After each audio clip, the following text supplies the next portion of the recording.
Luke would never say that. I'm sorry. Well, in this version, see, I'm talking about the George Lucas Star Wars. This is the next generation of Star Wars. So I almost had to think of Luke as another character. Maybe he's Jake Skywalker. He's not my Luke Skywalker. Something that George initially set out to do was a kind of 3-act saga with these 3 trilogies, and I think we felt that we should honor and respect that. Liar! Liar! Liar! He's not my Luke Skywalker. I said to Ryan, I said, Jedis don't give up. I mean, even if he had a problem, he would maybe take a year to try and regroup. But if he made a mistake, he would try and right that wrong. So right there, we had a fundamental difference. I think that the thing that George never did was maintain the status quo. And I think that that's really important because... Fuck you, fuck you, fuck you, fuck you, fuck you, fuck you, fuck you! Who is this guy? How did the most optimistic, hopeful character in the galaxy turn into this hermit who says it's time for the Jedi to end? I read that and I said, what? I mean, that's not what a Jedi does. I mean, a Jedi is optimistic. A Jedi has tenacity. He never gives up. He doesn't secrete himself on an island. But have you been keeping Rey's secret from the beginning? Did you know about the parentage? Like, tell me about that journey of when you found out. No. At the beginning, there was toying with like an Obi-Wan connection, and then it really went, there were like different versions, and then it really went to that she was no one. And then it came to episode 9, and JJ pitched me the film and was like, oh yeah, Palpatine's granddaddy. And I was like, awesome. And then 2 weeks later, he was like, oh, we're not sure. So it kept changing. So then even I was filming and I wasn't sure what the answer was going to be. But this was incredible. Fuck you!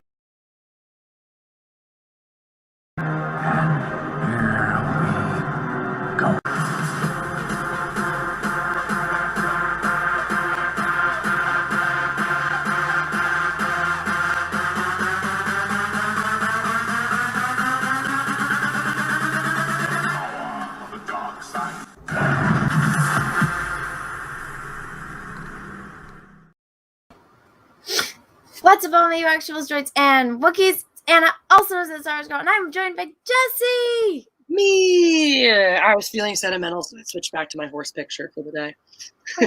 Are you going to be on camera? I didn't even ask. I am not, because I finally get to go give my lessons again, because my students... You looked fine! I will set up a light then and turn it on if it will make you happy, but I had to go get my fencing lesson this morning. I came back, immediately had a meeting with my agent, and then it was showtime. So you look fantastic. Turn your camera on. But Jessi, I wanted to tell you, and I forgot until I started playing the clips. So remember how last time we were on my channel, how it was fun? There you go. How it was great. We got Mary and Kelly on, and we talked about pizza and Martin Luther King. And did I like miss something? Did we talk about like hardcore porn on that stream? No. The only thing I remember distinctly topic-wise was somebody in the chat getting annoyed that we were talking about Harry Potter for too long. Okay, so I want to know, did we have discussions of intimate sexual experiences focused on body parts? Did we have blurred nudity with recognizable body parts? And that was not used in educational context? Or did we talk about implied sexual acts, sensual dancing? Because I want you to know, we got why did I do that? Oh yeah, because I need to add this to stream. So a human reviewed this and found it was suitable for limited ads, but this is what happened. So apparently me, you, Kelly, and Mary had a discussion of intimate sexual experiences focused on sexual body parts, even if covered, blurred nudity with recognizable body parts, even when used in an educational context or news reporting, implied sexual acts, sensual dancing in a professional setting with limited clothing, sex toys without human contact or nudity, or realistic representation of genitalia. So basic, because this is not even talking about these things. What they're saying is we had porn on that show. Basically. So here's the counter to that, right? Screenshot this shit, take it to YouTube. Wow. What? Like, what? Where was I? You know who's gonna be the most upset? Mary is gonna be the most upset about missing a stream where I was apparently showing my tits off. I mean, fuck. She's gonna be pissed that she doesn't remember it, because God, apparently we're all just naked having an orgy, even though we're in 4 different fucking places. I know. So I saw that, and a human reviewed this and said that what was in our stream, and I clicked through it and I was like, what the fuck did we even talk about in that stream? And I'm like, we talked about pizza. We talked about, fighting racism. And I was like, when did I leave? Like, was that when I took like a bathroom break and then you, Mary, and Kelly just talked about your sex? No. When you took bathroom breaks, all we did was take our shirts off and shake our boobies. Mary, there was an orgy. Why wasn't I invited? I know. Apparently you were, Mary. Apparently you were there. Apparently all 4 of us last week on the Matriarchy were just having an orgy, or 2 weeks, whatever was in the Matriarchy. All 4 of us were just having an orgy. Like, look, I'm not even, like, this is what it says. And I'm just like, when did we talk about any of this shit? This is the kind of thing I would screenshot that, send it to YouTube support, and be like, I feel like I'm being targeted because I had an all-women show with 4 women, and I feel like we are being targeted because we are women on the internet. That's what I should.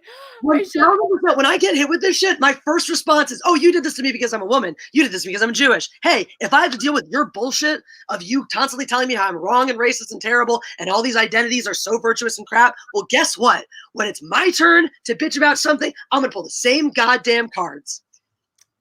Yeah, you know what I'm going to do?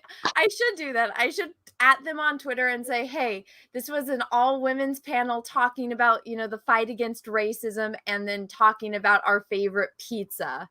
Yeah. There was none of this. It's like you're trying to exploit women. Mm-hmm. But so, damn it, Kelly, the one time I have you on my channel and you decide to talk about hardcore. Yeah, Jesus Christ, Kelly. Oh my God. To be fair, my cat was naked the whole stream. That is true. So yeah, I mean, there was a naked pussy on stream. There was a naked pussy on stream for a lot of it, so. I know. Thank you, Russell Hall, for the super chat. Wait, which video was this? Boobies? What did I miss? I know. Apparently, I missed it too. I was not aware that this happened on my stream. And you know what's funny? Is it didn't get flagged on this channel. It got flagged on my other channel that I re-upload my streams to. So apparently none of this happened on this channel, but the second I, downloaded it and transferred it to my other channel, all of a sudden there was basically porn and sex toys. So what you're saying is you gave it to Tyler Durden to display single frames of pornography into it before re-uploading it to your channel. Apparently I did. It just seems reasonable. Shiny, what's up? Thanks for the super. Anna, what did I walk into? We're talking about my last time we had this stream on my channel. A human flagged it as basically like porn. I should just tweet this out right now. It's bullshit, but thank you for the super chat. So, yeah, the chat is upset now because apparently we all missed this. We were all there. Yeah, we all freaking there. I'm now disappointed. I feel like this could have been the pinnacle of my career, and I was off somewhere missing it.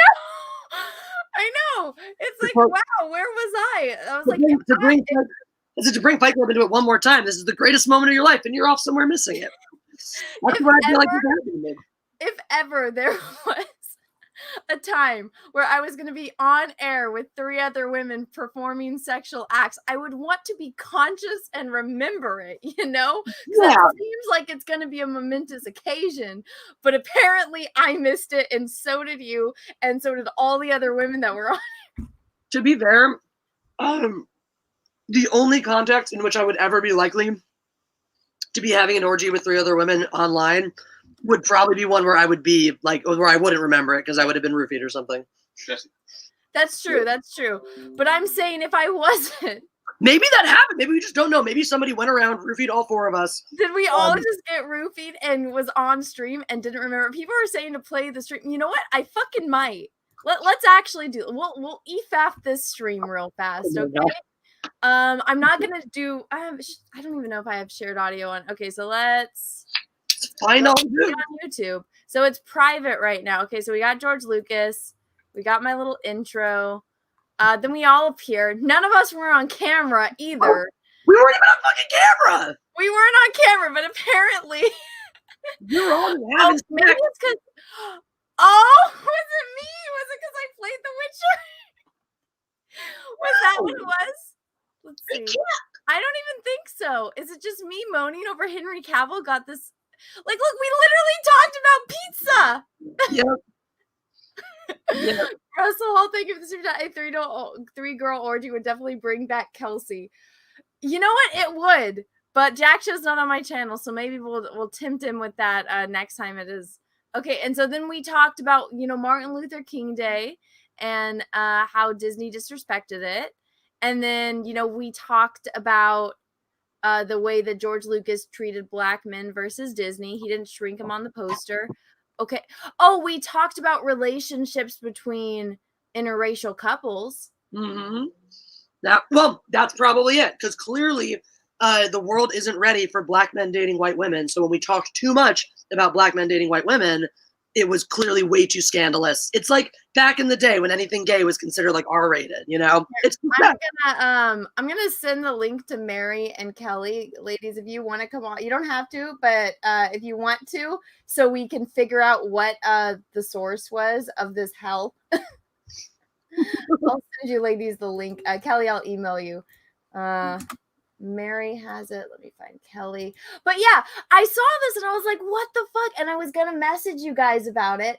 But then I realized I'm like, oh, it's like the middle of the night and nobody is awake but me. I have weird hours. But I'm baffled. When did we talk about anything sexual except for, me talking about Henry? I think that's about it. But I wasn't talking about explicit body parts. Not that I heard. Just 4 a.m. things. That's right. Huh? Someone in the chat is like, yeah, just 4 a.m. things. Yes, these are 4 a.m. things. How's your email, Kelly? Nice. Mary and Kelly are both game. Dude, speaking of women, of lady streams and shit, so Mary came on last night on my channel, and we brought on Sweet Pea, one of the listeners, and then and Emily, another one of my listeners has been on before. And we had so much fucking fun. Anna, we'll have to bring Sweet Pea on the Matriarchy sometime because she's super cool. She's super fun. She just has a lot of like the perfect. She's just like another us. It's great. Hey, Krista, Mary, did you show porn on my channel? I admit it. It was the subliminal messaging. I'm pretty sure you were with me. God damn it. Yeah. Of course, now when Krista, the most innocent one in the fandom ministry, right, is when we're talking about porn. Yep. But Kelly, I emailed you. Don't worry if you can't come on. I think she said she can be here in a few minutes. So hopefully. Okay, cool. Charlie's birthday, Mr. Anna, would you why you so lewd with Henry Cavill? Oh, because my body is ready. That's why. Monkey, thank you for the super chat. Anna McKinney 90 would love to do an art stream with you. He's a talented guy and would make his day, heck, his whole year. Well, I'm still trying to figure out doing the art streams, and I'm waiting to kind of get that channel monetized. So I will keep that in my mind for when I am planning out my streaming schedule. Because right now, honestly, I fucking hate streaming. I hate it. It kills my channel when it actually is fun. All it does is like hurt the thing that I'm it's like an uphill battle every day. So I hate it. But then it's like when you're doing it, it's fun. But then the repercussions of it suck. So it's like, I love it. Why is that? Why is that with YouTube? You would think that they would want streaming. That's such a huge boost in super chats and inflow. It's because it uses a lot of RAM or something. Nick Rekieta was explaining it to me because he's the opposite of the YouTube. The way that YouTube works is that a bunch of content creators, it's like their main form of income, and the way that YouTube makes money off of them is from their videos, and then the super chats is just like a supplemental income, where Nick is the opposite. And so it actually it's not viable for YouTube to be doing streams because they're doing this huge amount of output and they're getting nothing back, whereas they do, a 10-minute video and it makes the same amount. So YouTube doesn't promote it because they don't like it. And it's like, it's stupid, but whatever. Shit. There's a reason. But it builds that camaraderie and that connection with your community in a way that I think is harder to do via videos. They don't care. They do not care about that at all. Mary, they flagged one of the most innocent streams I've ever done. Yeah, I was gonna say in the grand scheme, focusing on sexual body parts. Like, they don't fucking care. Nobody was even on screen. That's the crazy part. Like, I don't think we turned on our camera once. You talk about Henry Cavill all day, every day. All right. I have a video talking about how my uterus exploded. Yeah, dude. I do not understand. Like, this was a person that flagged this, right? This was somebody. Yeah. It's well, no. So it got held or like liable, and so I had them appeal it, and a human had to come and review it, and this is what they put for what. A human. So a person at YouTube said this. Mm-hmm. What that tells me is that they just didn't do it. Is they just they saw that what you got flagged for. They probably saw that was a stream called the Matriarchy. Oh, it's women. So I'm sure they must have did. Fuck you. Honestly, it may be sexism. Who knows? Or it may be personal. Maybe the person reviewing it is familiar with your channel and said, "Fuck it, I'm just going to leave it like that." Like, see, I feel like this is probably because everybody knows the Fandom Menace, right? Like, it's a big blown up thing. We're probably on some fucking watch list over at YouTube. And so I feel like it was probably a person who was like, oh yeah, no, we'll just easy out this. That's that Star Wars girl. Fuck this. They're like, fuck you, Anna. We don't care. But that's crazy that there's no other form of recourse, right? Like, nobody could watch that stream and in their right mind say that there was anything lewd or indecent about it. The Witcher. Let me read this. J Lord, thank you for this. Anna, why did you dress your avatar like a slave? So the reason why it's me as Slave Leia is because Slave Leia is fucking awesome. She killed Jabba the Hutt in this fucking outfit when no other fucking human, alien, man, woman could. She fucking did it in a gold bikini. That's right. Whammon empowerment. Also, it's cute and it makes my boobs look fantastic, even if it is a cartoon. And it's for Cecil and his comic. So go back, cash grab. So that is why. But okay, one more and then we get back on convo. Dexley, the thing for YouTube's new exploding womb algorithm detected it. Well, you know what's funny is you can catch when they do glitches in the algorithm, because I posted a video yesterday, and usually, within posting it, when you see likes, that usually means views. If all of a sudden, you get 20 likes within like 30 seconds, that usually equals views. And like, especially if you refresh it. And I noticed for like 11 minutes, me, Yellow Flash, and a few other channels had no views on our videos that we all posted around the same time. And it was just me checking videos or checking channels. What's up, Kelly? Hey, guys. Were you talking about porn when I went to the bathroom? Not that I remember, but I don't know. My memory might have deceived me. # blame Kelly. Your naked cat. It's my naked cat. She's so exposed. Blame Nova. Mm-hmm. What is this? It's so bizarre. Has this ever happened to any of you before? Not to this extent. I was gonna say, I've seen a lot of things. This is not one of them. I've gotten the hit for for a copy, or like I got the automated one for something that's not relevant, but I've never had a human review confirm a completely irrelevant one. I've had human reviews confirm ones where I'm like, okay, I really don't think this is doing that, but I can see how you could justify it. I have never before had a human review confirm one that's this ridiculous and outlandish. Yeah, this is nuts. This is completely nuts. I blame the cats. Cool, everyone. Yeah, it's all the cats. Everyone that's in the chat right now, I want you to vote on whose fault it is. Who brought up porn? You know they're gonna fucking do it for me. You know they're gonna blame me. Is it me, Jessi, Mary, or Kelly? Kelly. Yes. Hashtag blame Kelly. All right. Hashtag blame Kelly. We're gonna get on board. We gotta scapegoat. We all scapegoat Kelly. Then we start pointing fingers at each other. No chance. We all just agree that it's Kelly's fault. Exactly. Kelly being the least likely one of us. That's just. That's why we all have to hang up on her, because otherwise we run the risk of whoever she points the finger at, everyone's just going to believe. Exactly, right? Everyone, go to the community section of my channel and go vote for who you guys think. Oh wait, I think Kelly just confessed to it being her fault, though. It was her fault. Okay, so here we go. I got this up. Everyone, go vote. Who the hell do you think it is? I'll do a little refresh. Who did it? Kelly. Mary! No! Oh my god! I knew that shit was gonna happen. Right now, it's Mary, so it's Mary's fault. As of right now, that we. Oh, you know what? I'm gonna have to stop this real fast. And switch back accounts. So I'm voting for Anna, or not Anna, for Kelly. I know I can vote for Kelly too. I'm voting for Kelly. So far, Jessi is the most innocent one on this stream. Really, a lot like, and nobody is like it's Jessi's fault. Everyone's like, no way, of course not. That's so funny. Yeah, Jessi, yours is consistently dropping. Yeah, Jessi's too busy on Live It. You know, Exactly. I think it's because porn over there. So if Jessi were to do it, then it would be very it would be considered educational, because when Jessi talks about that kind of stuff, it's like down to the fucking, like this is how you would write a manual on this kind of stuff. She literally pulls out a graph and a chart. Yeah.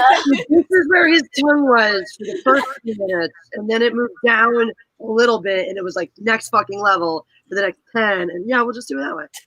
And here's the point of insertion. See, now this stream might deserve This is gonna get it, yep. Here's Bobby Sue before Jeff. Here's Bobby Sue after Jeff. I'm gonna laugh if this Bobby stream Sue. of us talking about this gets flagged as well. Yes, I want it.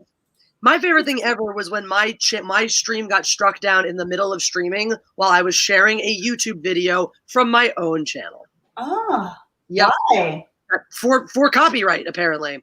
Oh my gosh, that's so bizarre. Yep. Apparently, I'm just stealing someone else's. Oh wait, my own content. your own damn shit. So how does that even work? YouTube is stupid and hates me. You would tell. Thank you for the super chat. I know, but I won't tell. Well, thank you. I actually want to know. Then Russell Hall, thank you for the super chat. You wake up naked in a soundproof glass cell. Beside you are the person you hate most and your dream crush. Ooh. And you have to pick everyone's permanent cellmate. Choices: Army Hammer, Marilyn Manson, Sober Cecil. Who gets who? Wait, beside you, What? Beside you, the person you hate the most. Beside you, are the person you hate the most, and your dream crush. Okay, so you have to choose.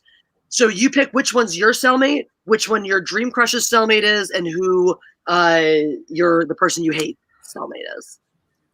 Oh. Also, I love how you just called him Russell and did not acknowledge his new screen name right now.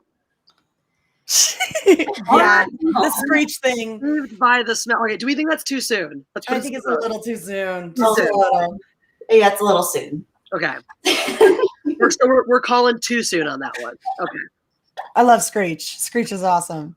R.I.P. man. Okay, he says you're each in your own cell. So he's asking for us.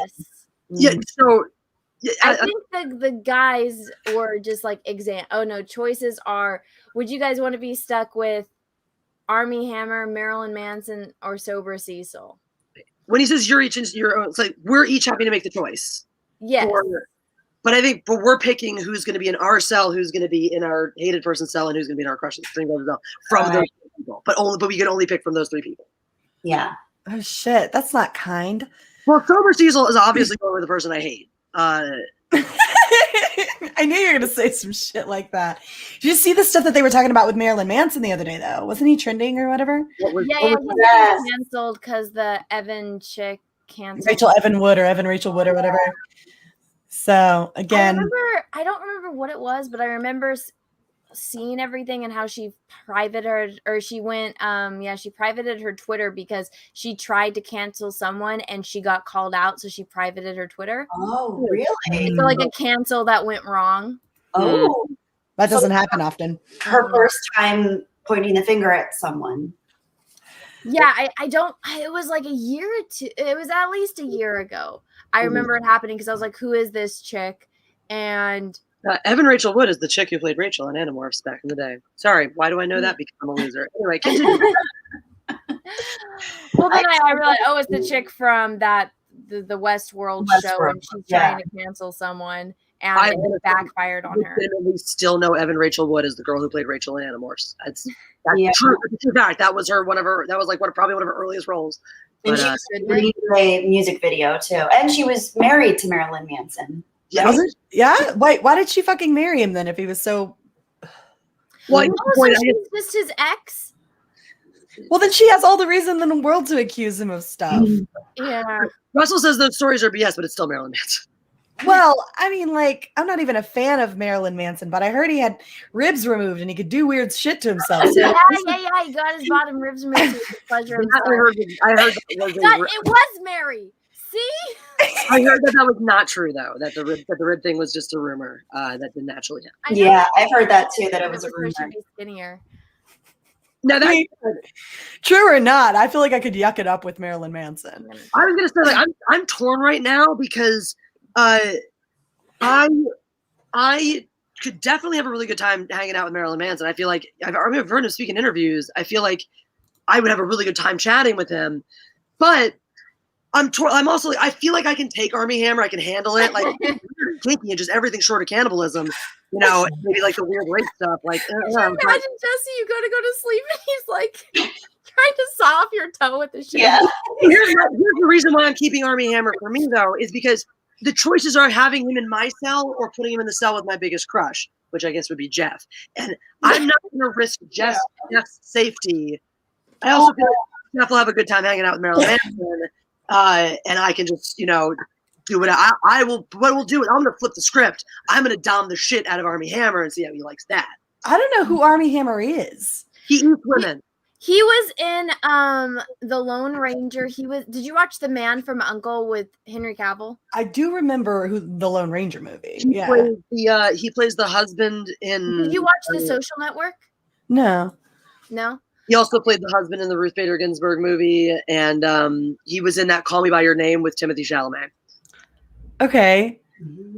Okay, wait. I show you a picture. You haven't seen The Man from U.N.C.L.E.? He was great in that.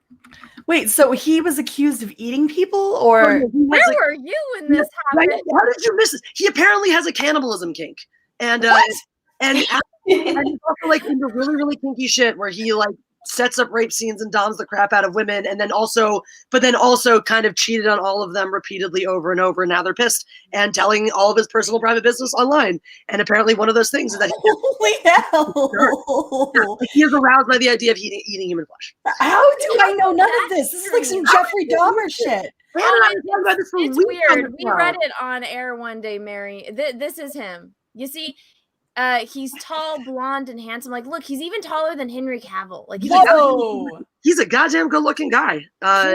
He's very handsome. He's very wealthy. His name is Armie Hammer because the Arm and Hammer. Yeah. His grandpa invented that. Oh, what? That's fucking stupid. But so he was talking to these girls on Instagram, and then they all released all the DMs where he was saying like, "Oh, I like." Basically rape fantasies, and then he said to the one girl that he wanted to cut off her toe and keep it in his pocket. Ouch. Kitten. Oh my God. Why? Oh God. Yeah. So this handsome man right here, that has, the world on his shoulder, can afford anything, basically has his own private island. But he wants toes. He wants to cut off your toe and keep it in his pocket. He wants toes in different area codes. Like, what do you? Yeah. Oh, that was good. That was good. That was good. Like, the only thing I can think is, what do you get out of that? Like, except for a toe. No, he says, he explains it, Mary. He wants to, so he has a piece of you with him at all times. That's fucking weird. And he visualizes eating their brains and their. Me and Jessi read it. It was an experience. It was. Oh my god, because there are so many fucking. But then we also started to realize that it was a it's just the level that it went. Like how many different women, how deep in the kink community he was. It wasn't just he wanted to go get his rocks off with his weird cannibalism fetish. I think he's might even be a sex addict on top of it too, where it's yeah, you gotta have woman after woman after woman, but he wanted permission for all of this. Well, we're all pissed off. Well, the thing is, we don't know how consensual any of these things are yet. Pretty consensual. One girl was talking about how. Well, one of the DMs, he tells this girl to rent an apartment so when he comes and visits her, they can just fuck there. Exactly.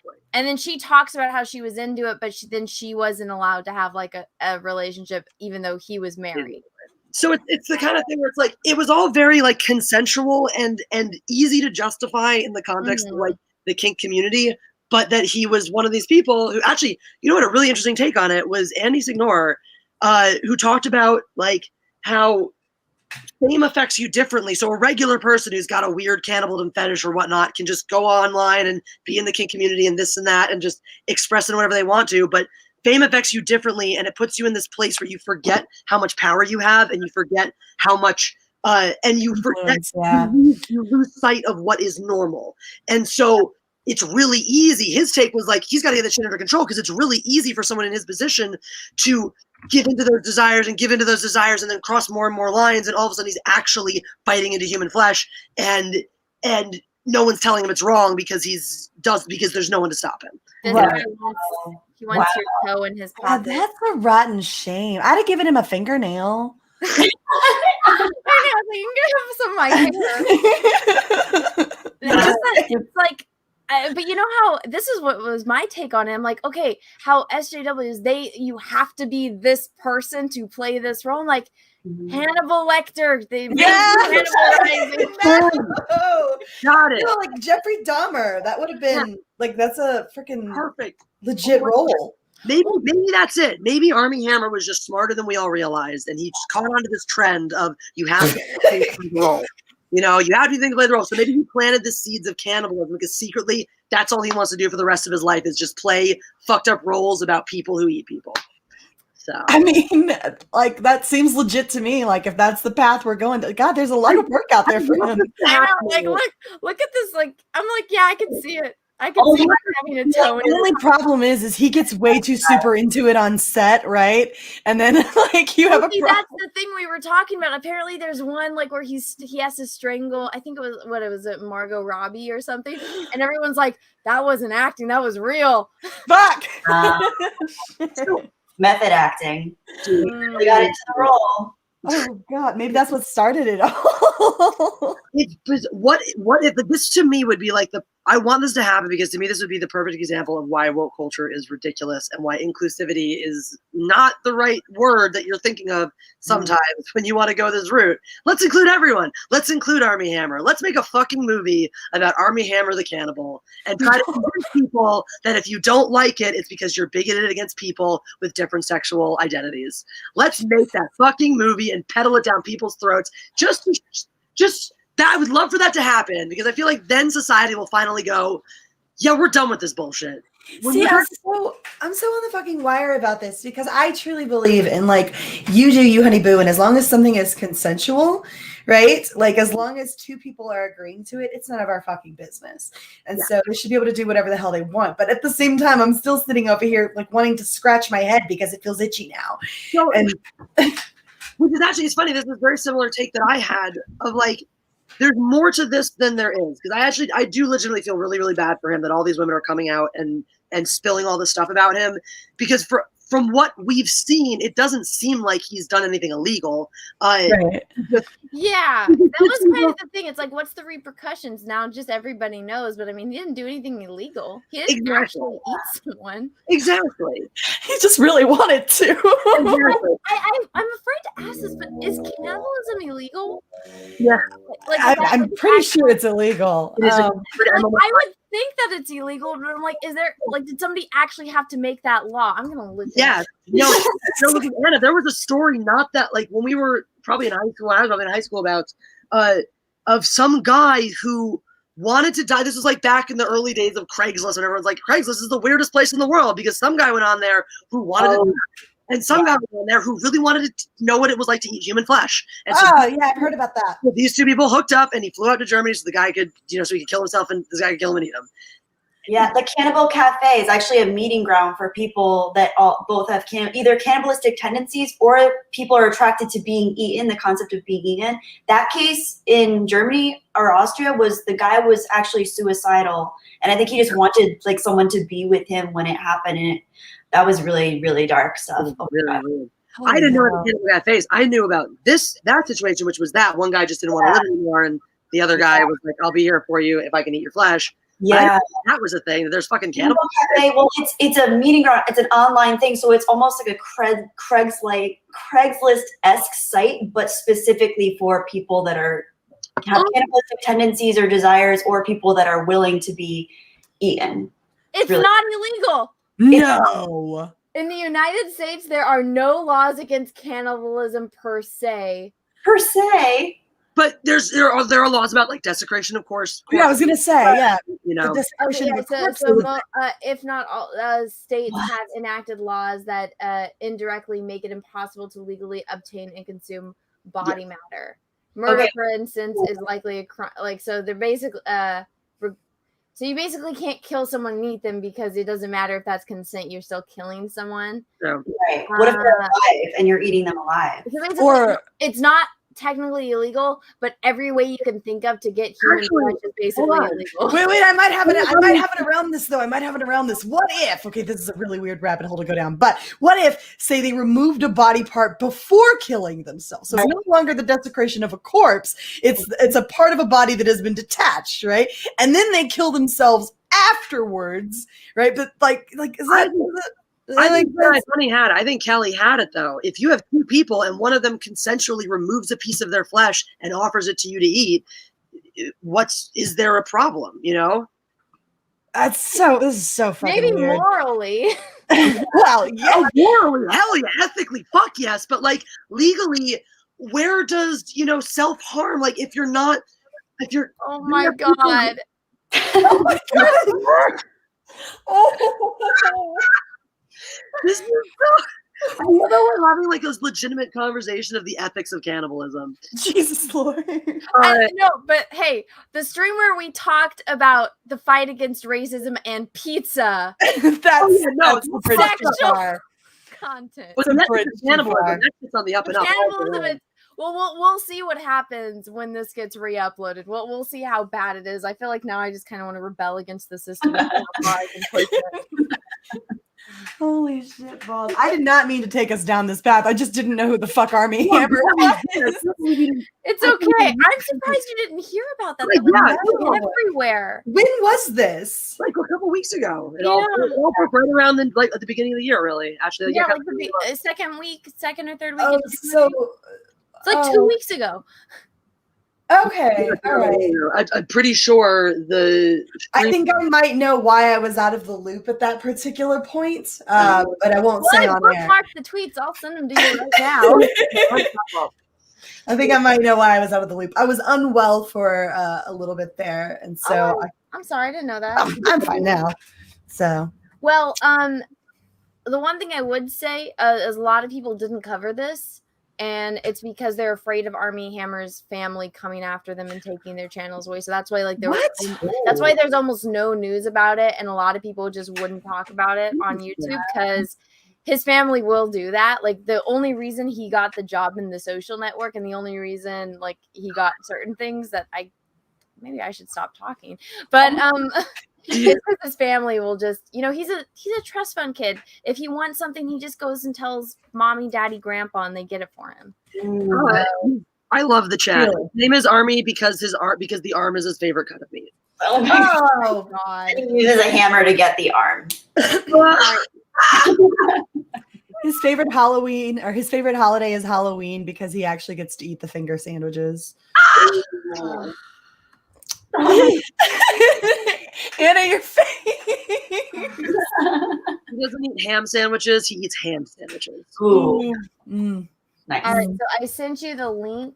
I think the other ones might have gotten taken down, but it's the person in this thread that I sent you has it's like an audio clip that he sent to someone, and then you can go down the rabbit hole through the other tweets.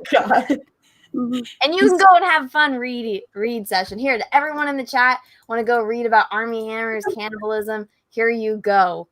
Bookmark it. He's super into toe jam. January 10th. There we go. That's when it happened. January 10th. Fucking fuck. I'm going to spend the rest of my night in a really weird, warped reality, aren't I? Yeah. Yep. Welcome to the party. Jeez. Yeah, originally Jessi and I kind of talked about what we're going to talk about on this show, and then of course it never goes as planned. And of course I remember as I'm playing, like Mark Hamill just, going, what happened to my life? I was like, oh yeah, what happened to my life? Oh yeah, my stream got in trouble on the other channel. I wonder if it's in trouble on this one. And so I decided to talk about it. And I love the shirt, by the way. Huh? I love that R2D2 shirt. Yeah, I got this shirt in 2012. Actually, 2010. I love it. It's from Walmart. It's for kids. And it's fantastic. Of course it is. Of course it's for kids. Perfect. Walmart honestly has the best t-shirts. I'm not even lying. My TK421 shirt did come from Disneyland, but it also was a youth large because they don't make cool shirts for women for Star Wars. They really don't. The men's shirt or the kids shirts. I just go for the kids shirts because they're cheaper. But we're the sexist ones. Yo, clearly. I'm just saying. No, the only Star Wars shirts that are available to me are the Japanese baby style, cutesy ones. Because clearly, girls don't like Star Wars.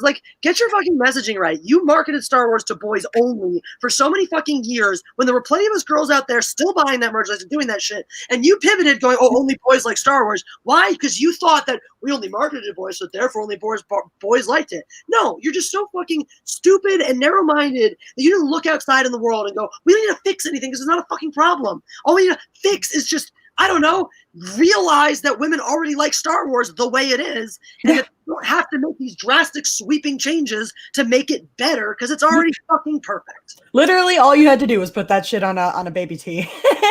No, women's seriously, stop giving me Rey. Give me OG Star Wars merch on women's shirts. Yeah. Give me women's clothing, good quality women's clothing with old school style Star Wars art. Not new cutesy shit, not fucking Hello Kitty style, not fucking, oh my God, my boyfriend likes Star Wars and I want to feel included. No, serious fucking fan merch for fucking women. Because only so Anna can stop shopping in the children's section. I'm cheap, so I'm gonna be shopping in the children's section. And it also has to do with the length of the shirts. If I get grown-up stuff, it's really long. And so if I get kids stuff, it's the right size. I know. Also, guys, okay, so I just checked on this channel. It is, it's got the yellow little $ of death. But I haven't appealed it because I don't really check the streams after I unlist them on this channel. But I went and I checked. I'm like, did I put anything in the description? Is there anything tagged? I didn't tag anything. The title is just, the Matriarchy Live. Right. Mm-hmm. Is that in and of itself, the matriarchy, somehow a buzzword? You should. I don't think so. It shouldn't be because it's not like that on the other one. Let's see. Actual word.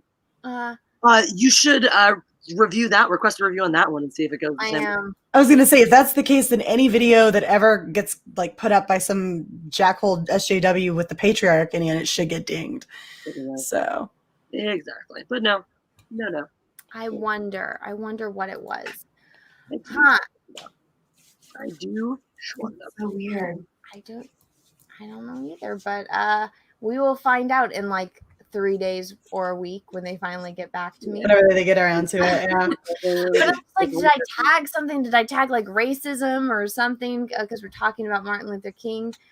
Actually, did I? And next time you come over, you should put on one of Jeff's shirts. Oh my God, that would be hilarious. I do that sometimes. Like, I'll wear one of his out over like leggings with a belt. It was like a little like tunic. I've worn his hoodie out before too. I just swim in it. It's awesome. I mean, I have like an XL shirt that I sleep in, and it's got Spock, and he's going like this, and it says "Track yourself before you wreck yourself." What? That's so cute. I'm gonna put on one of Jeff's clothes are like next level. Like, I disappear into them. It's exciting. That would be a very. I'm just picturing like the photo, and I'm just like, because that's part of it. Most of Jeff's shirts, Jeff gets long shirts because he has a long torso. So you're like a Jeff shirt on you would actually go to your ankles. It probably would. I'm thinking about that. Like Jeff's, my whole body is probably just Jeff's torso. Actually, since Jeff is losing a bunch of weight and is probably going to need smaller shirts soon, we should just take all of his old bigger shirts, donate them to Anna for dresses for Anna, and then Anna can have a whole new wardrobe. Beautiful full-length gowns. I am fine in my sweatpants and my kids' t-shirts. Yeah, but that doesn't mean we think don't about still that. It's like, understand hey, it. we're never like showing our full bodies on camera. We can just like I could just not be wearing pants. I could just be wearing like swimsuit bottoms, and nobody would know. Exactly. Yes.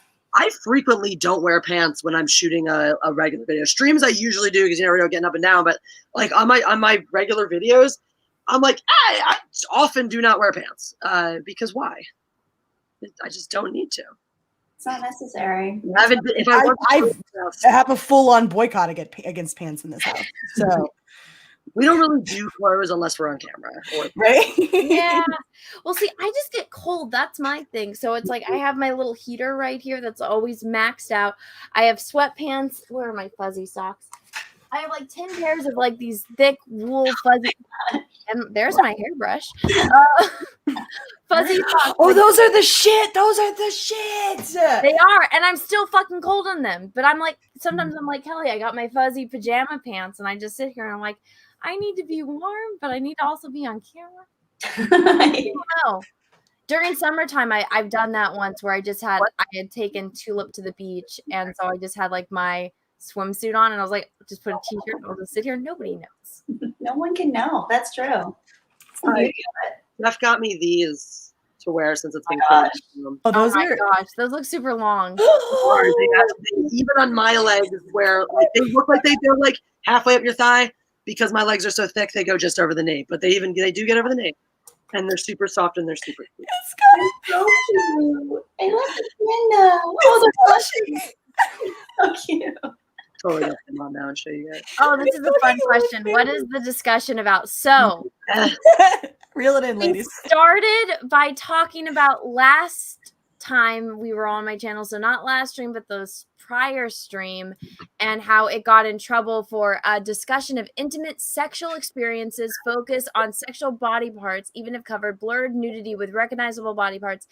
Even when used in an educational context or news reporting, it implied sexual acts, sensual dancing in a professional setting with limited clothing, sex toys without human contact or nudity, or realistic representations of genitalia. So the conversation started out with that and trying to figure out who the fuck brought that up last time we were streaming. And I thought we had a very, very good deep discussion on the ethics of cannibalism too. So right. And then I don't know how Army Hamel got brought up, but he did. And then we talked about it was that super chat. It was that super chat that had it. Oh yes, yeah, that's right. Oh, we never chose our cellmate either. I think, by the way, people in the chat, whenever they're like, what are you guys talking about? Get on topic, talk about these things. These people either must not be around that much or must spend way too much time listening to like shows where all people do is talk about topics all the time. And that's great for them. And those are great shows, but goddamn, we have so much more fun than any of those people having our shows. So if you're here for fun, tight. But I always laugh when there's always people like, talk about this more, talk about that more. Why are you guys talking about Star Wars? And I'm like, are you really so averse to fun that all you can think about is the shit we're not talking about and you're not here for this wonderful, incredible, deep, meaningful, philosophical stream about the meaning of life. Well, we talk about that stuff constantly, right? Yeah. It's not like there's any lack of those moments. We're everywhere. We're all over the place talking about that stuff all of the time. You can find it super easily. But every once in a while, I like that fun has an invasion, and it's great. Yeah, that's why I just stopped putting information in the titles and the descriptions of this video. So I'm like, you get a guess. It's like it's a gamble. What the hell are they going to be talking about? Click on it. You never know. Random streams are better. I agree 100%. If I make you a video, I'm gonna let you know up front what I'm gonna talk to you about. You turn on my live streams, all bets are off. I've been getting it more and more now. I don't know if you guys have this problem where, because I stopped premiering my videos because I used to use the premiere feature, and then I was like, fuck this, it's not working. Let me just do regular content. And when I did premiere, I knew people had seen the video. So when they commented, I'm like, okay, these people have seen it because they had to watch it with the premiere. Now when I release it, all of a sudden I get a novel telling me about my video, and I'm like, bitch, it's been out for 3 fucking seconds. Wow. I have gotten that my entire streaming career is exactly that. Like, when there is not enough time for you to have watched the video, you have still somehow managed to write a full critique in just 2 fucking minutes of it airing, even though the video is 12 minutes long. Wow. I'm totally going to read out this really long, thoughtful thing that you took the time to write, because clearly you took the time to listen to the video I bothered to make. Mm-hmm. Yeah, the people do that crap all of the time. It's honestly, it's a way for them to assert themselves into the conversation ahead of the game, right, before anybody else. And they've made up their mind, right? They magic 8-balled it. They decided what you were saying well ahead of time and just wanted to be right there at the tippy top of the comment section, mainly to just rattle you or try to unnerve you in that process. But I guess they think we're stupid and we can't figure out and sort out that there's a time difference between what you wrote and how long this video has been around. So hard to I just laugh at the people because I'm like, you do realize that you trying to sound smart to me just makes yourself look dumb. Yeah. Because I did a video the other day and it's literally about a fan theory and how all of these things just happened at the same time that makes me go, hey, maybe this fan theory might actually be happening. It was the Darth Jar Jar thing. And I'm like, the action figures, the sequel trilogy characters didn't get action figures, but Jar Jar was in one of the 50th anniversary action figure collection. I saw that was the Darth Jar Jar one? Darth Jar Jar video. Yeah. But so I'm like, that happened, in the week. And then I saw an article saying, Darth Jar Jar. And then I, 2 things happened. And then I saw the artist do the Darth Jar Jar. So I was like, all right, I'm going to make a video because too many things have happened for this to just be a coincidence. And so I did a video on it. And then somebody comments, they're like, those images in the thumbnail is fan art. And I'm like, no fucking shit, Sherlock. I said that in the first 30 seconds of the video. Look at this cool fan art I saw, but they wanted to lecture me on, it's not real, it's fan art. It's like, that's when I replied, did you watch the video? And when they're like, yeah, you're like, Sure you did. By the way, Anna, you should check on that poll you made because the results have changed drastically. Oh, I saw it and I'm not happy with it, so I'm not acknowledging it. Unequivocally taking the brunt of the way. Oh, wow. Mary, you're down to 8%. I know. How did I wind up being the least diabolical? I don't know. Apparently it's me and then it's Kelly. Yeah, but you're at like 70-something% and Kelly's got 13. So clearly the audience.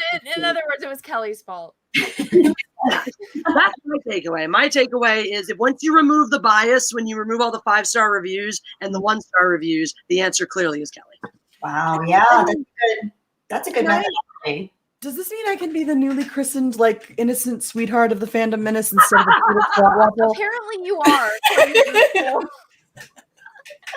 Apparently you are worse than me, Kelly, and Jessi. You were the least likely out of this poll to bring up sexual content on a stream. Really hilarious, considering I was the one that coined the whole hashtag butt stuff thing. Yeah, that's... but I'll take it. I've been looking to rebrand myself for a while anyway. You know what? I'm all about bringing back one of my favorite old hashtags, which is hemorrhaging from the hoo-ha. So, hemorrhaging from the hoo-ha. Wow. I just crossed my legs.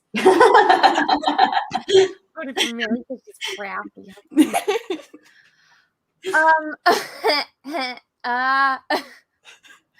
I'm not happy with this. Somebody fix it. I can't fix it for you. I voted Kelly. Because it's funny, but we all know Kelly did it. I have multiple accounts. I'm gonna go vote with my other accounts, and I'm not. How many votes does this have, though? You're gonna have to like sit. You're making it says 351 votes, Anna. Yeah, you can't fix this. And for the rest of the day, she's like, "Fuck it." I thought I was going to bed early. She's gonna be up all night. I know. New accounts. Dude, you can't do that. You can only make 10. I know. I've done it. You have to have a new phone number. Oh shit. That's Jessi. Sorry, that was Jessi. me. My aunt. I even told Jessi before the stream. I was like, "Yo, I haven't slept yet." Oh wow. Okay. And so I was like, I don't know how long I'm gonna be able to go. And I even had texted her. I was like, "Can we go earlier? Because I'm hyper right now, and I feel like I'm gonna burn out." And she's like, "Oh, I'm in the middle of something." I was like, "Ah, fuck." All right. But I don't know. I still have energy. I do. Yeah. The best part is we gotta railroad through that energy and like keep everything super hype. Because what's gonna happen is if we do like another half an hour of Anna like super, and then we suddenly just chill, she'll just fall asleep right there. Yeah, she'll just crash. But that's not a bad thing. I mean, you can get her back to something resembling a nighttime sleep schedule. I was just hoping to get her to fall asleep again. So. I am nocturnal. I'm used to the darkness. But I can like lose my shit for like 5 minutes. Are you guys okay with that? Yes. Yeah. I don't like my painting. That was so cool. It's so beautiful, Anna. It is good. Thank you. I kind of like I texted Drunk Through and I was like, "Is this what it feels like to be you?" And he's just like, "I'm not special anymore." And I'm like, "Oh, I had to spend over 20 hours painting this. You just had to be handsome. Trust me, you're special." Hashtag fuck the patriarchy. Well, then I saw that's what we need to do is we need to get Gina to come talk to us, right? Have like a ladies night with Gina. Anna, you got that line now. When's Gina coming on the Matriarchy? It would have to be on your channel, not on mine, because I feel like the controversy with me. I mean, you have the editor of fucking Star Wars on your channel. All the people that work, it's like a rite of passage now for employees of Lucasfilm to just preemptively block me. Yeah. I mean, look, if you're the one with the line, if you want to book her, I'll take it on my channel, no problem. But, or are you asking me to try to book her? Because she don't know who I am, so. You do it. All right, so now I will have to go learn how to paint, spend 10 hours painting, get Gina's attention. Because I don't know if you noticed, I'm also not a handsome man. So, don't have that going. Now, I actually might have an easier time, though, dressing up as a handsome man than I would learning how to paint that well. So, oh, God. It's a new plan. I'll paint it, and then you can post it like it's you. It turns way easier. I kind of like my new plan, though, where I just cross-dress and try to pretend to be the type of man that Gina's interested in. You could just dress up like Han Solo. Use the face app. Make yourself into a guy with the face app. Yeah. I can just pretend I'm Drunk's twin brother. Yeah. You could do like a total like edit of a video where it's like Han Solo falling in love with Cara Dune or whatever, but you're like Han Solo in their face app, like the reface app or whatever. Like just to, like do a love story, break her heart. Oh. This is like a lot of hoops. I really feel like the easiest way was just for Anna to go, "Hey, I do this show called The Matriarchy. Would you like to come on at some time?" But you know, it's cool. I'll just do somersaults and flip-flops. Somersaults and backflips. That's a great idea. You should do that. That's what it'll be. A literal somersaults and backflips. We'll film that. We'll be like, "Look, Gina stunts. It's cool." It'll be great. It'll be great. Look, she said actually, she loved it. She loved it, and then she said she loved it, and she said thank you, and she retweeted with hearts. I'm happy. That is so cool. I just had to lose my mind. And then I showed at the end of my video, this is who I'm gonna paint next. Oh snap! Hell yeah! Very cool. I'm completely here for it. I haven't picked the color scheme yet. Is she on Twitter as well? She is. So there's the other. Also on YouTube. And she's on YouTube. I've seen her videos, or I think I saw at least one where she was training and stuff. That was really cool. That video is awesome. Yeah. Yeah, she's really cool. I bet she'll see it and like it. And who knows, maybe there'll be a whole nother crossover. Yeah, here's my thing. If the Civil War at Lucas is real or if it's not real, the one thing I can say about the people that have worked on The Mandalorian versus the people that worked on anything else is the way that they interact with the fans. Yes. Yeah. That is very apparent difference between the two, right? Like, if nothing else, that Jon Favreau has been like, hey, give me that criticism, right? Like, I take it in stride. I want to hear it so that I can make things better, which is what you should do. When did that become like a lost art? Rian Johnson, honestly, and not just for Star Wars, but in general, the way Rian Johnson it goes further back than that. It goes, and Jeff, because Jeff and I talked about this too. Rian Johnson really made it okay, but it was the gender swap craze, and going back to Ghostbusters in 2016, that was the first time they tried out the narrative of, oh, this movie failed because you don't like women. And it didn't work then, but hey, but the reason why it got perpetuated is because it feels so much better for the big egos when they drop the ball to be able to point the finger at anyone but themselves.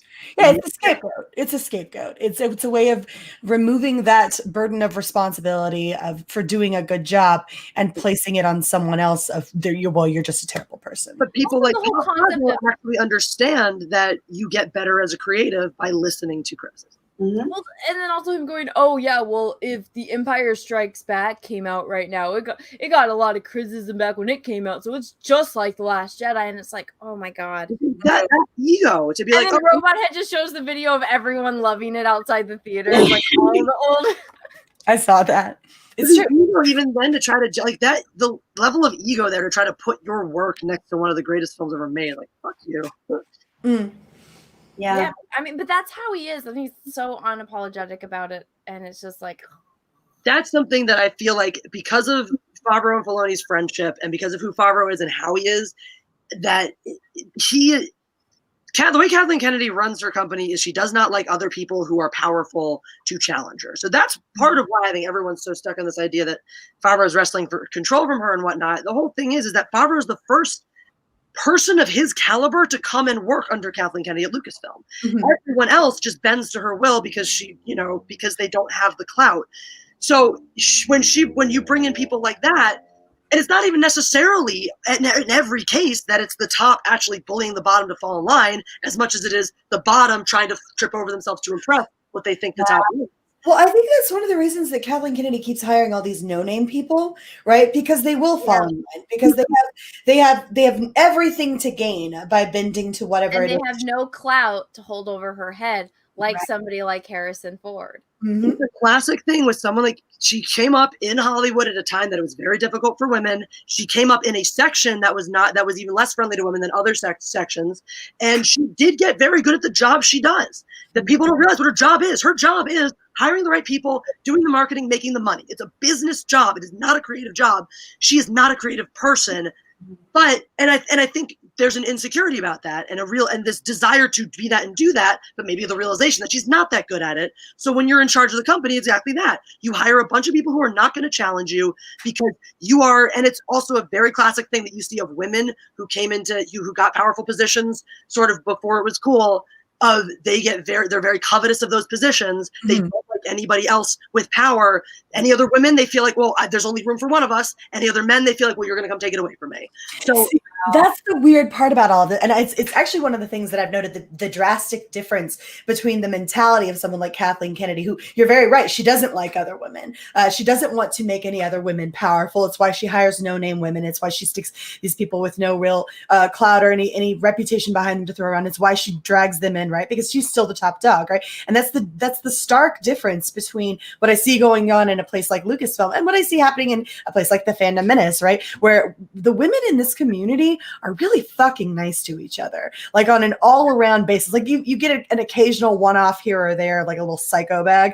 But I mean, not everyone's gonna get along 100% of the time. But I mean, what's the crazier thing is like handle it differently. You know, how often do you see a group of women where we don't all necessarily are buddy or like each other, but we do all get along. We don't start shit. We don't start drama. If there's certain people that, I'm not that friendly with, I just don't stream with them and vice versa. But we're all polite. We're all civil. We're not back talking and backstabbing. But that culture is exactly what the new what female Star Wars fans are like, because they were brought in, by a woman who's just like that. I mean, I'm not saying there are no instances of it, but when those things happen, or when you happen to have like a psycho dip into it, for the most part, like Jessi said, you kind of behave in this sort of mutual, okay, agreed to step over here, and you go over there, and we just won't fucking deal with each other, right? You don't get all bitchy or trying to start shit, right? Except for no, and when those incidents have happened, there are plenty of videos on Jessi's channel where she covers and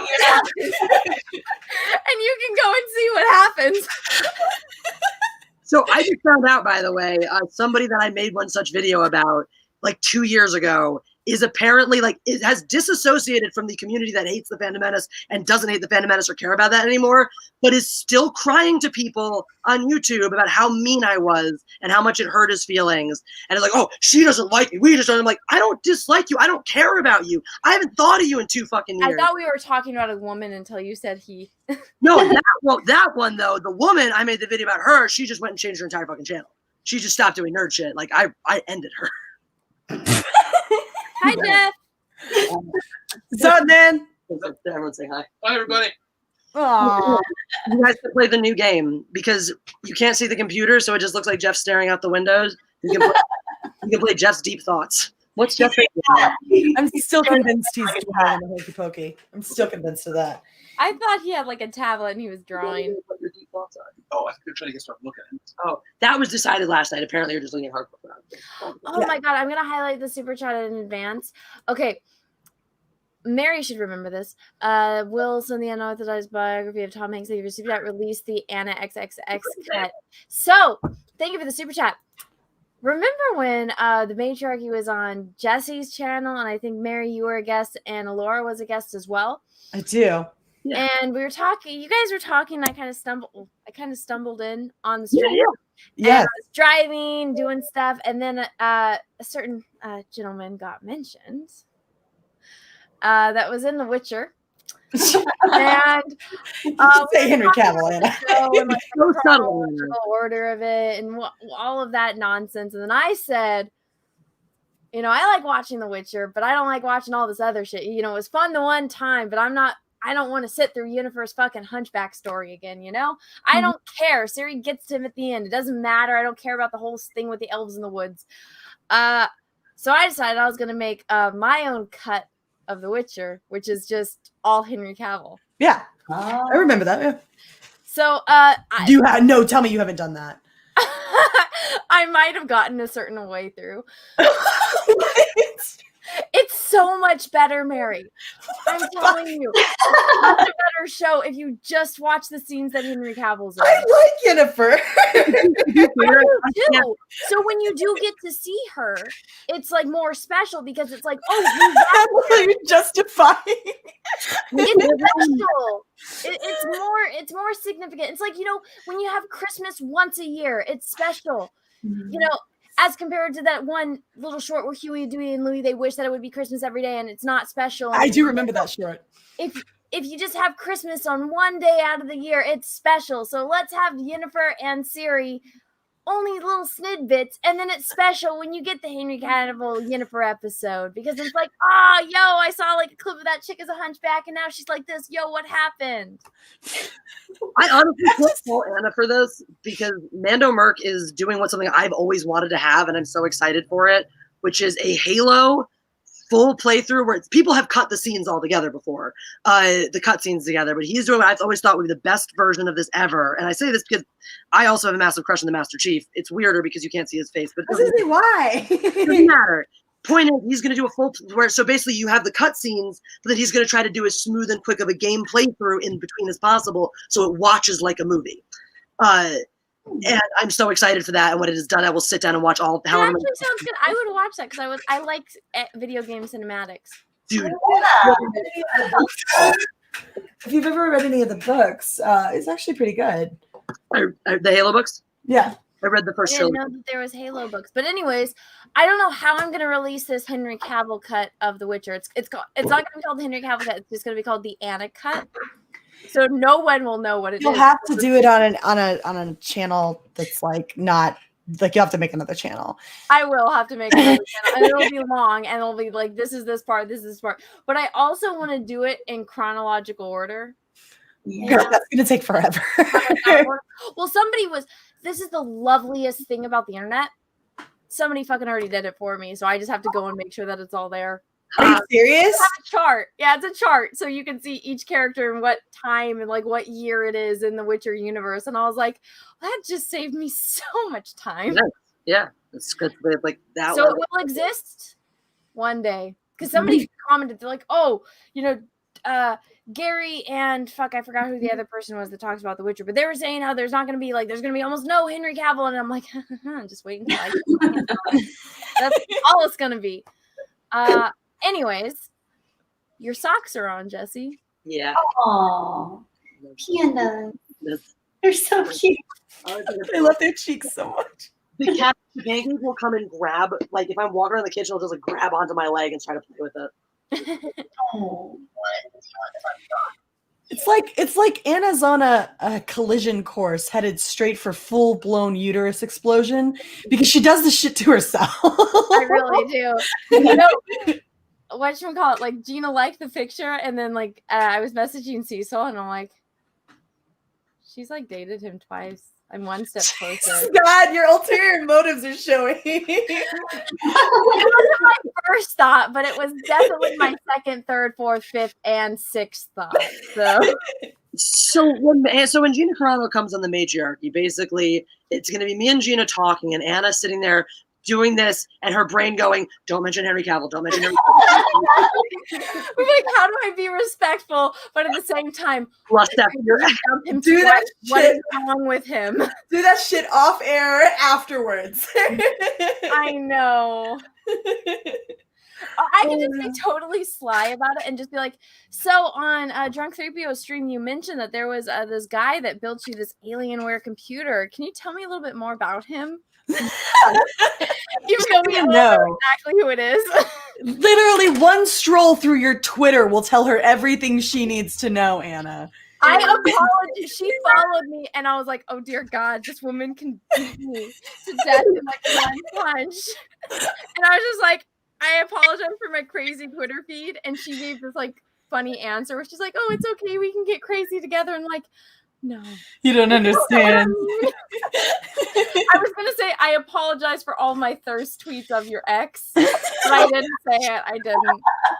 You should have said that. Just put it right out there on the table. That would be hilarious. I know. It's like, I'm sorry. He's, I think he's pretty, it's Henry Cavill.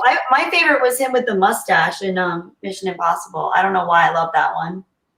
I used to hate facial hair, but Andrew's has got it growing on me now. So I'm with Kelly about Henry Cavill and Mission Impossible was peak Henry Cavill for me. There was something about the ruggedness and the bad guyness. He was in guy. I love the bad guy. I love the way Mission Impossible does their villains too, because Sean Harris, not so much in his appearances in this one, but as the main guy in the last one. Was like, he's not even good looking in that role, but I'm like, I'm kind of into you because you're such a good villain. Yeah, good villains are awesome.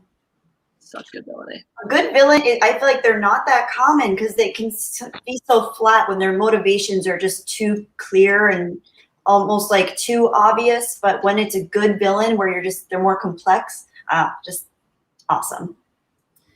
I'm trying to.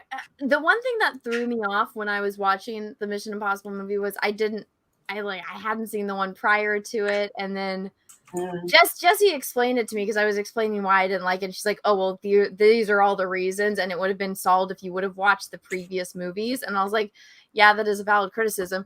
But then the other thing, and I couldn't get over, is like I know how tall Henry Cavill is. And I know how not tall Tom Cruise is. Yeah. And so I'm just watching it, and I'm like, Henry Cavill is right here. Tom Cruise is right here. Tom Cruise is just conveniently standing behind a bunch of boxes. Yeah. With a laptop. and they're shooting like the camera to like make it look like they're eye level, but it's like so stretched. Yeah. That's like, one of my favorite. The hobbits in the trenches for Lord of the Rings, but the opposite. All we had to do was cast Henry Cavill and fucking Tom Cruise. My favorite thing, like I actually like Tom Cruise as an actor as well, but my favorite thing when watching Tom Cruise movies is trying to figure out how they made him look as tall as the other people in every shot. Yeah, it's one of my favorite pastimes. I mean, he's just going to be wearing like height boosting shoes, right? Not always. He does apple boxes. He does platform shoes. I don't think he likes platform shoes though.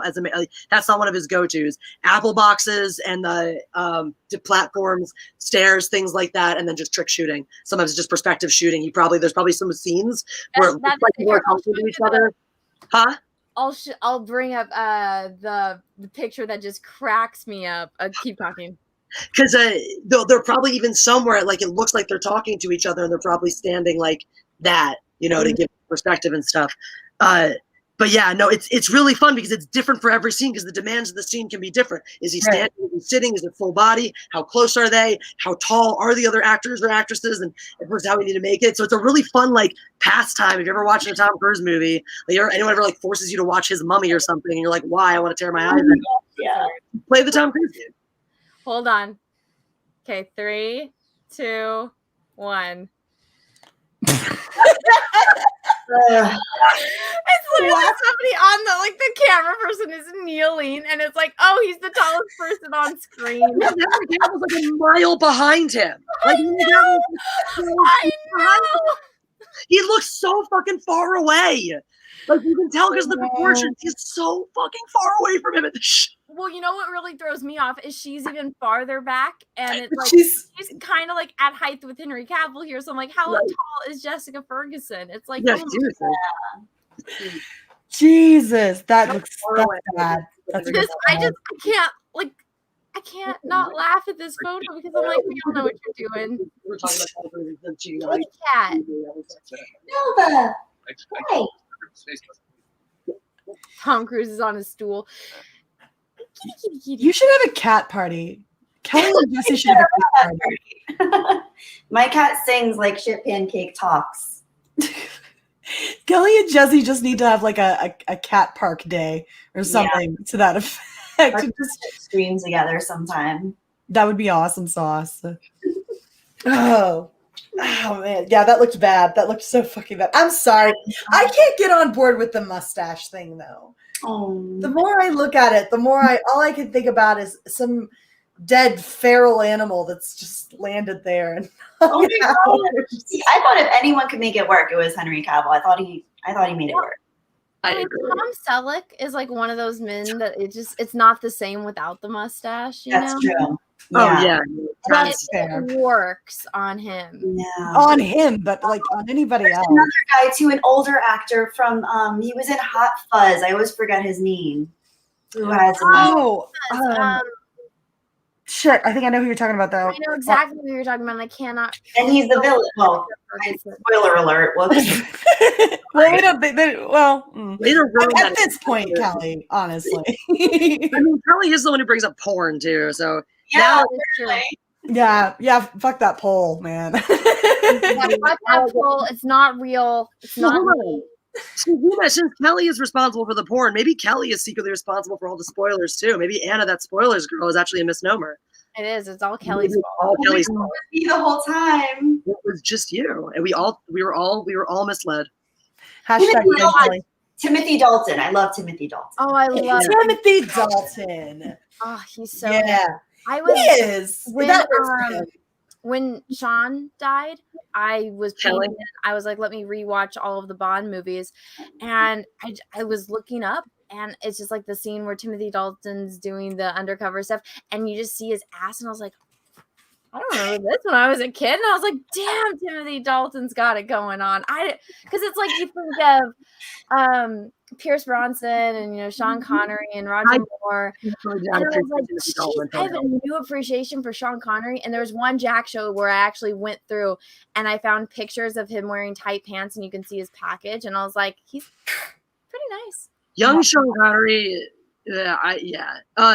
And Timothy Dalton too. Like honestly, when I was younger, I was way more into Roger Moore. Sean Connery's always been my favorite, but now as I've gotten older, I'm like, Roger Moore isn't really that great as a Bond, and Timothy Dalton is kind of better for all 2 movies. But yeah, I think the thing with Timothy, he didn't have the best movies. No, that's what Jeff keeps saying too. It's like Jeff's always said that he was a really, really good Bond. He just got bad movies. Yeah, that's so good. It's so true. Exactly. Really he's a great. I think he makes a better Bond than Roger Moore. Roger Moore just had better movies. Roger Moore though, I didn't realize how old he was when I was younger. I'm like, I looked at it now, I was like, holy crap, is he 50? He's not a young man in those movies. Yeah. I kind of like that James Bond was always a little more mature too, though. Yeah. I feel like they went too far with that with Daniel Craig, especially because they wanted to go for like the oldest, most mature looking Bond while also like telling the youngest version of his story. Like, yeah, true. Oh, we're going to dial you back to your early days at the agency before you even established your name or your identity, but also make you this old fucking fart who doesn't have enough years left in his tenure to become the James Bond that we know he becomes. So. Well, even me and Peaches were talking about this the other night, and I was like, you went from Pierce Brosnan to that dude? You went to a man who is sex on a stick to somebody whose ears make baboon ears look small. What the fuck? I love him, but he's not Bond. I like his acting in general. He is not Bond, and he is not good looking either. Like I know some women think so, and that's their prerogative. But he has monkey ears. Kelly's so nice. She's just nodding. I kind of liked him, but I agree with your points. I totally agree with your points, but I still kind of liked him. But I don't know. I'm wondering now that I'm hearing you if I would go back and watch it the same way. Well, here's my thing is like Daniel Craig as an action star is great. I have no problem with that. Yeah, I thought he was more of a James Bond-ish character when he was in Tomb Raider than as him in these movies. I believe that. But yeah, he just doesn't feel like Bond. He's not suave. He's not smirking. Where are the jokes? Where are the bad puns? Like, I hate puns. But James Bond isn't James Bond without those tongue-in-cheek jokes all the time. That's true. Sean Connery had the best ones, but the Brosnan era brought that back really, really well, really effectively. They might have been trying to overcorrect from being made fun of in Austin Powers movies, so maybe they tried to go as far away from Bond. No, that's an idea. Which is stupid because I feel like that's exactly what happened. Like they tried to make they acted like the shortcomings of the certain Brosnan movies defined that era of Bond. Right. They acted like the jokes or the riffs or the puns that were made in pop culture, because guess what? Every popular property has parody made of it. Was somehow detracting from the movies. Mm-hmm. It's ego and people being stupid. I don't want people to make fun of my stuff. No, James Bond has always had a tongue-in-cheek element. It has always had a comedic, campy element to it. Yeah. With fun, good espionage stories. It's not Bourne Identity, which is what it's trying to be with Daniel Craig. And the Pierce Brosnan era is largely beloved by critics and fans alike, including old school James Bond fans. Mm-hmm. It's not like he has this legacy of people like, oh, he was a terrible James Bond. Most people pretty much agree he was anywhere from a fine James Bond to the best James Bond. There aren't a lot of people running around out there going, oh, Pierce Brosnan was the absolute worst ever. At least I haven't met them. Yeah, I know like people say like they don't like certain movies of his, but I feel like that's with every single, except for what's his face. GoldenEye is one of the biggest, most popular James Bond movies of all time. I feel like the Pierce Brosnan ones are the only ones I've even seen. Yeah, The World Is Not Enough was a great movie. Oh, I like that one. He was a good James Bond. Pierce Brosnan was. He was legit. Like he felt legit. He really did. Honestly, to bring it back to what we were talking about earlier with like cannibalism and like the sexual Okay, so I remember when I was a little kid and we got The World Is Not Enough on VHS. And there's this scene at the end where like she puts him in the chair and like is like but she's torturing him, but she's sitting on his lap and like seducing him, but I'm like, Chicky already got him. I remember being a little kid and being like, Mom, why is she sitting on him? I would watch this with my parents, and so I'm like, why is this like why are they having the reactions that they're having? And so that was like my first introduction to like S&M stuff. Oh, I love it. Was from that scene, and it scarred me as a child.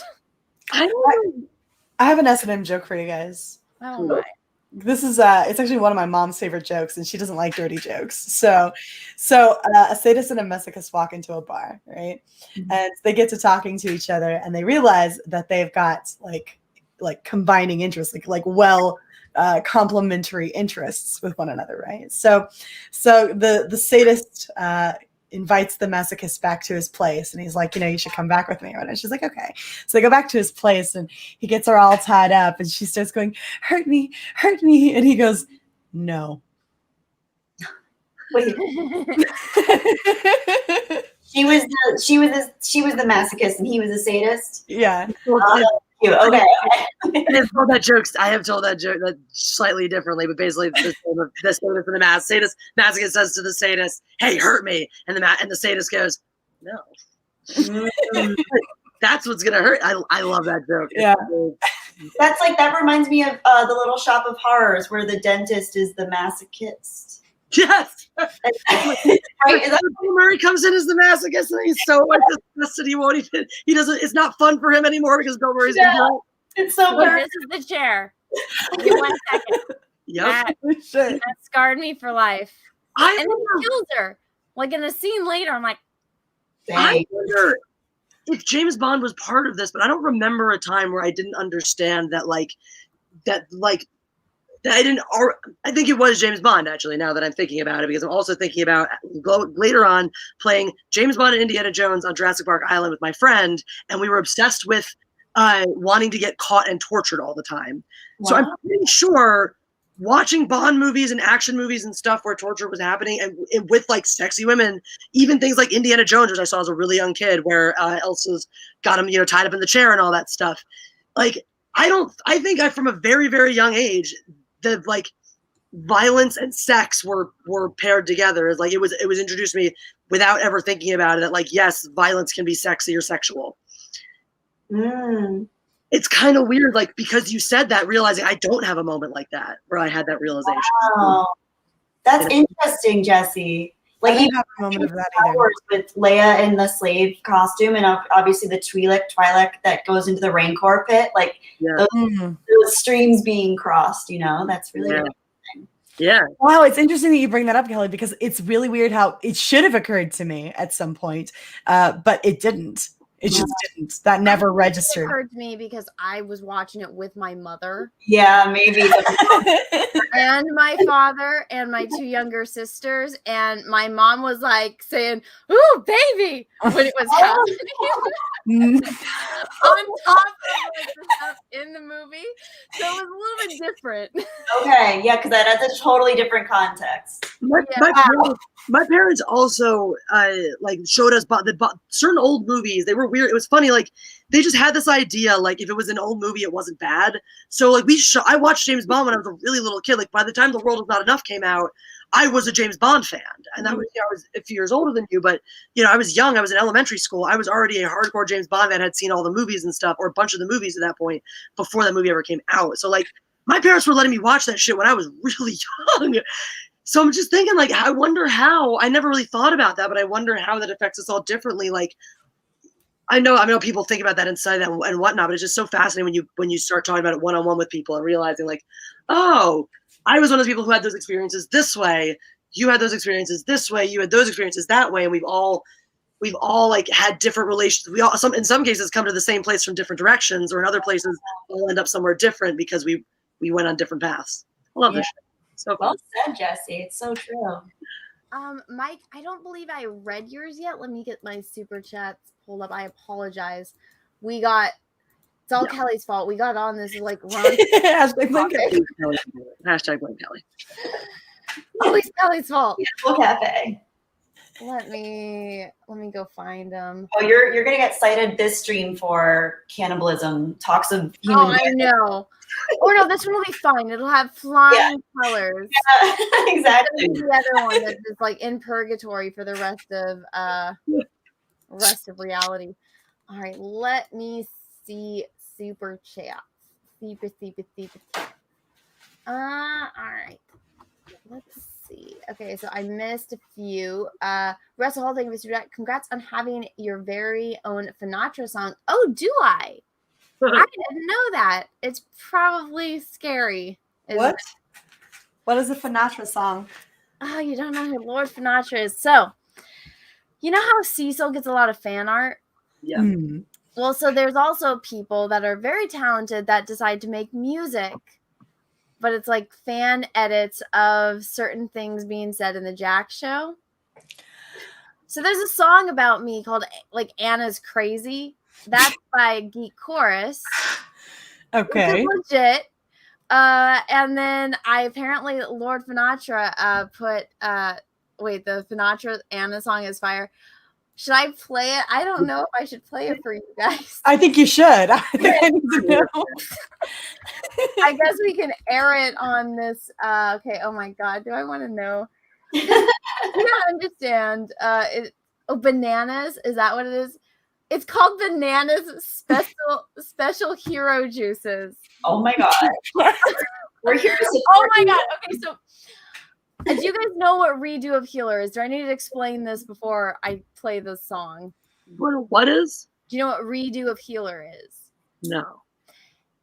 Okay. It is a controversial anime show that has come out that is a rape fantasy. It's a revenge rape fantasy that me, Yellow Flash, Cecil, Tug, and Raging Gold Eagle and Nick Ricada all love. We love this show.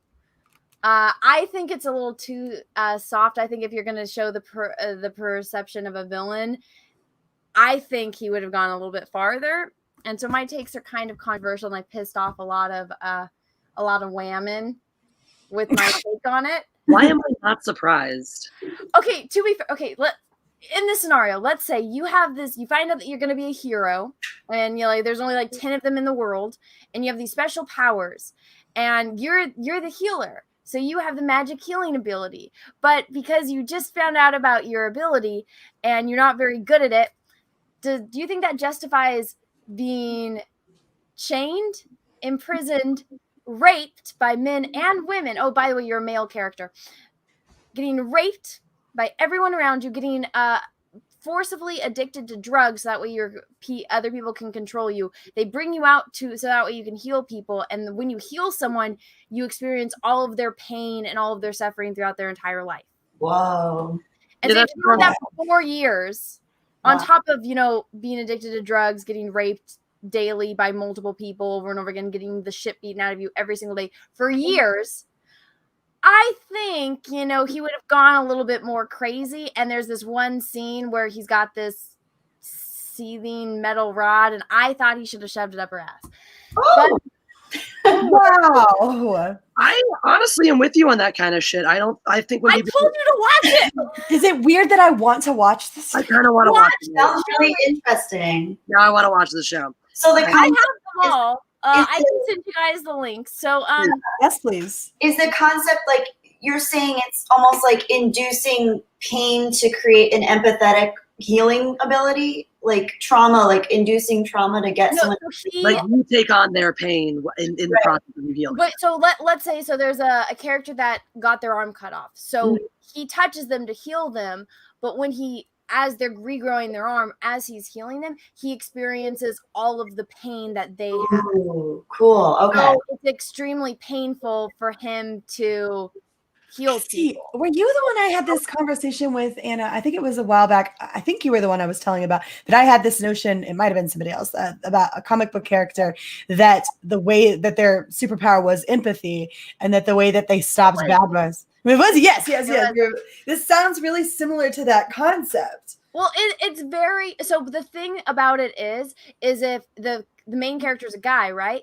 So let's say if it was a woman and a woman got, addicted to drugs, forcibly addicted to drugs to keep as their slave, became a sex slave, was beaten every day, was forced to do all these things. Then she was able to redo time to come back and get her revenge on everyone. It would be, yes, queen, female empowerment, Right? yes, queen. But because it's a dude, they're all losing their mind because they didn't say anything when he was getting raped. Mm-hmm. No, so I'm with you. It's pretty controversial. So you guys wanted to listen to this. I'm kind of worried. I'm ready for it. I'm all here. Let's do this. I have to mute myself or else there'll be an echo. Okay. TSWGGG. She's got her boot. She smashes his face into the ground. She throws the glass at his face and it cuts him. Just on top of all of the torture, after all the shit she did to that rod up that cunt's ass. After all that did to you, are you fucking kidding me? This bitch goes fucking ham. And she likes it. It's so good. And she likes it. And she likes it. Bam! Guess what? It's about to get real. And yeah, get your panties in a fucking twist about this. Women are fucking evil. Men are evil too, but there are some fucking things that women will do and go the extra mile for that. She's got her boot, she smashes his face into the ground. The best way to do it, like, bitch, come on. Like, bitch, come on. Princess is a fucking cunt. Like, bitch, and she likes it. Bam! She likes it. Bam! And she likes it. Bam! And she likes it. Bam! Guess what? It's about to get real. Oh my God. This is the way that you beg me to fuck you. Whoa. Beg me to fuck you. Yes, sexy time is the best way to do it. Bitch, come on. Like, bitch, come on. Princess Fuckface is a fucking cunt. Like, bitch, and she likes it. Bam! And she likes it. Bam! And she likes it. Bam! And she likes it. Bam! One already. Guess what? There's more views.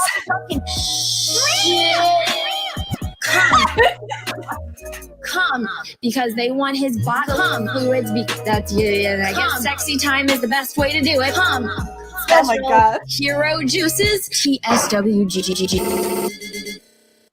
Holy shit balls. That was excellent. That was. Well, now we know why this stream would get flagged. Oh my God.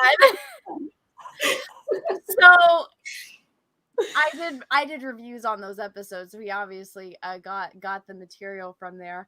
I'm gonna send that to my mom and see. Oh my God.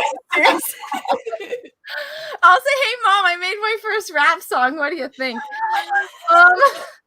If you guys want to go show support for Lord Finatra, go comment on the video. The link for it is right there.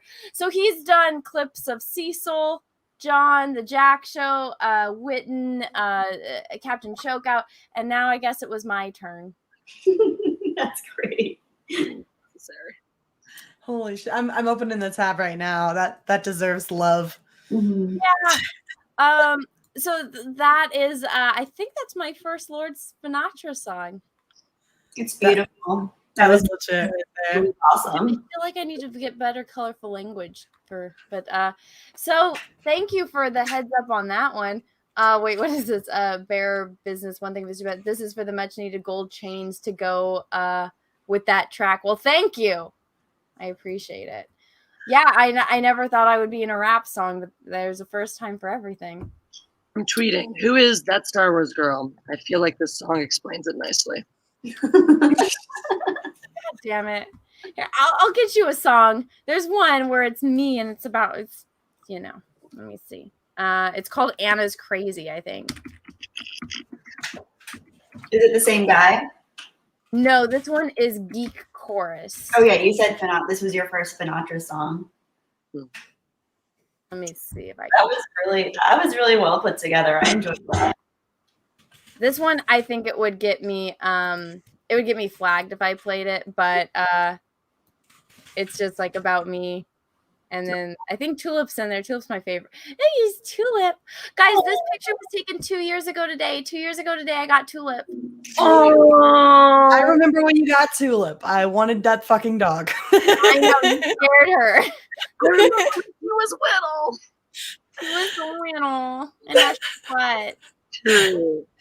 Oh shit! I feel so bad that was like Anna's first introduction to me as a human being, as me screaming about "Give me your puppy!" Puppy! I'm like, it's my puppy. Oh, she's so cute. She's like a tiny baby Ewok size in that photo.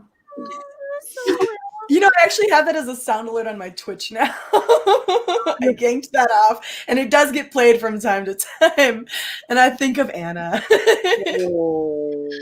Russell, you should keep up with the reviews. Redo's popular.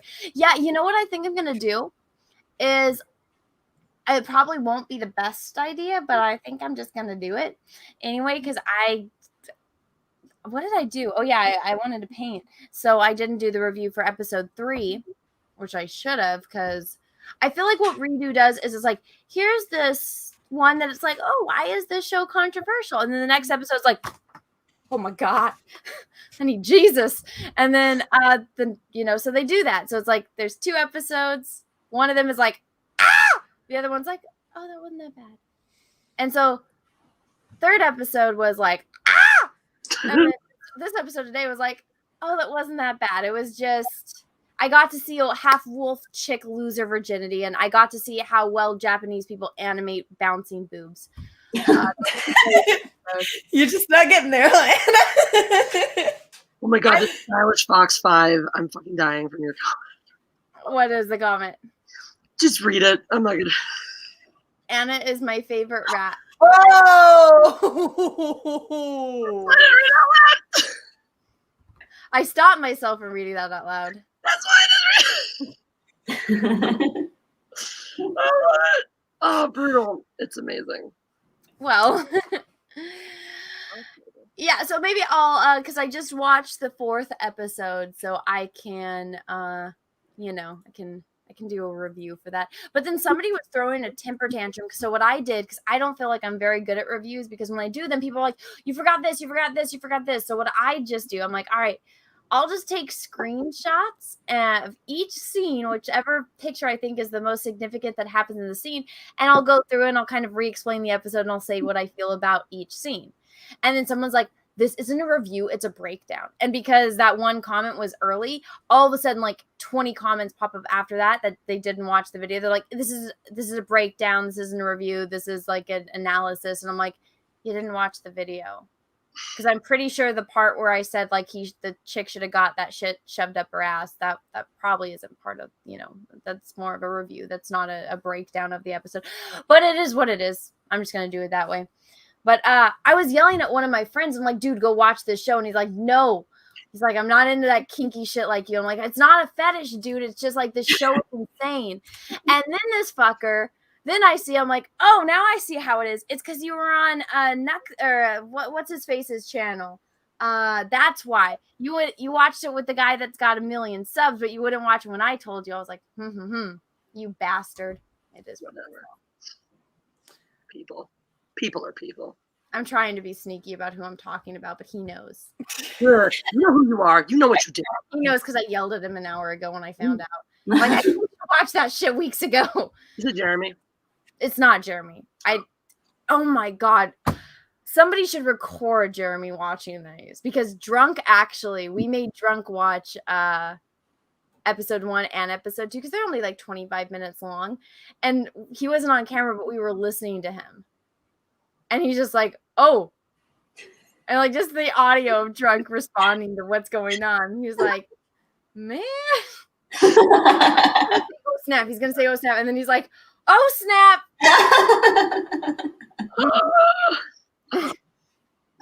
Oh my gosh. Oh, Andy from the UK is here. Oh yes, let me pull up the chat. Oh hey Andy, what's up? Andy from the UK Thank you for the super chat. Hey Anna, hey everybody. I'm so happy for you, Anna, about your painting. It's so beautiful. Glad Gina is happy. Smiley face. I always share my Ahsoka painting. Smiley face. I know. I was thinking about how that's been a while since I painted that painting. I'm like, I'm so proud of that though. That's like his. He brings it up all the time. How much he loves it. I'm so glad. That's the one thing. It's like it irks my soul when I paint, when like, you know, you do something for like, especially art, because you pour your heart and soul into it, and then you give it to someone, they don't care. So that's why I'm very hesitant when I sell originals. I'm like, it has to go to somebody that cares, or when I give originals to somebody, you know, they have to be somebody that I trust will care about it. Oh, that's beautiful. That makes sense to me. Yeah, that's really sweet.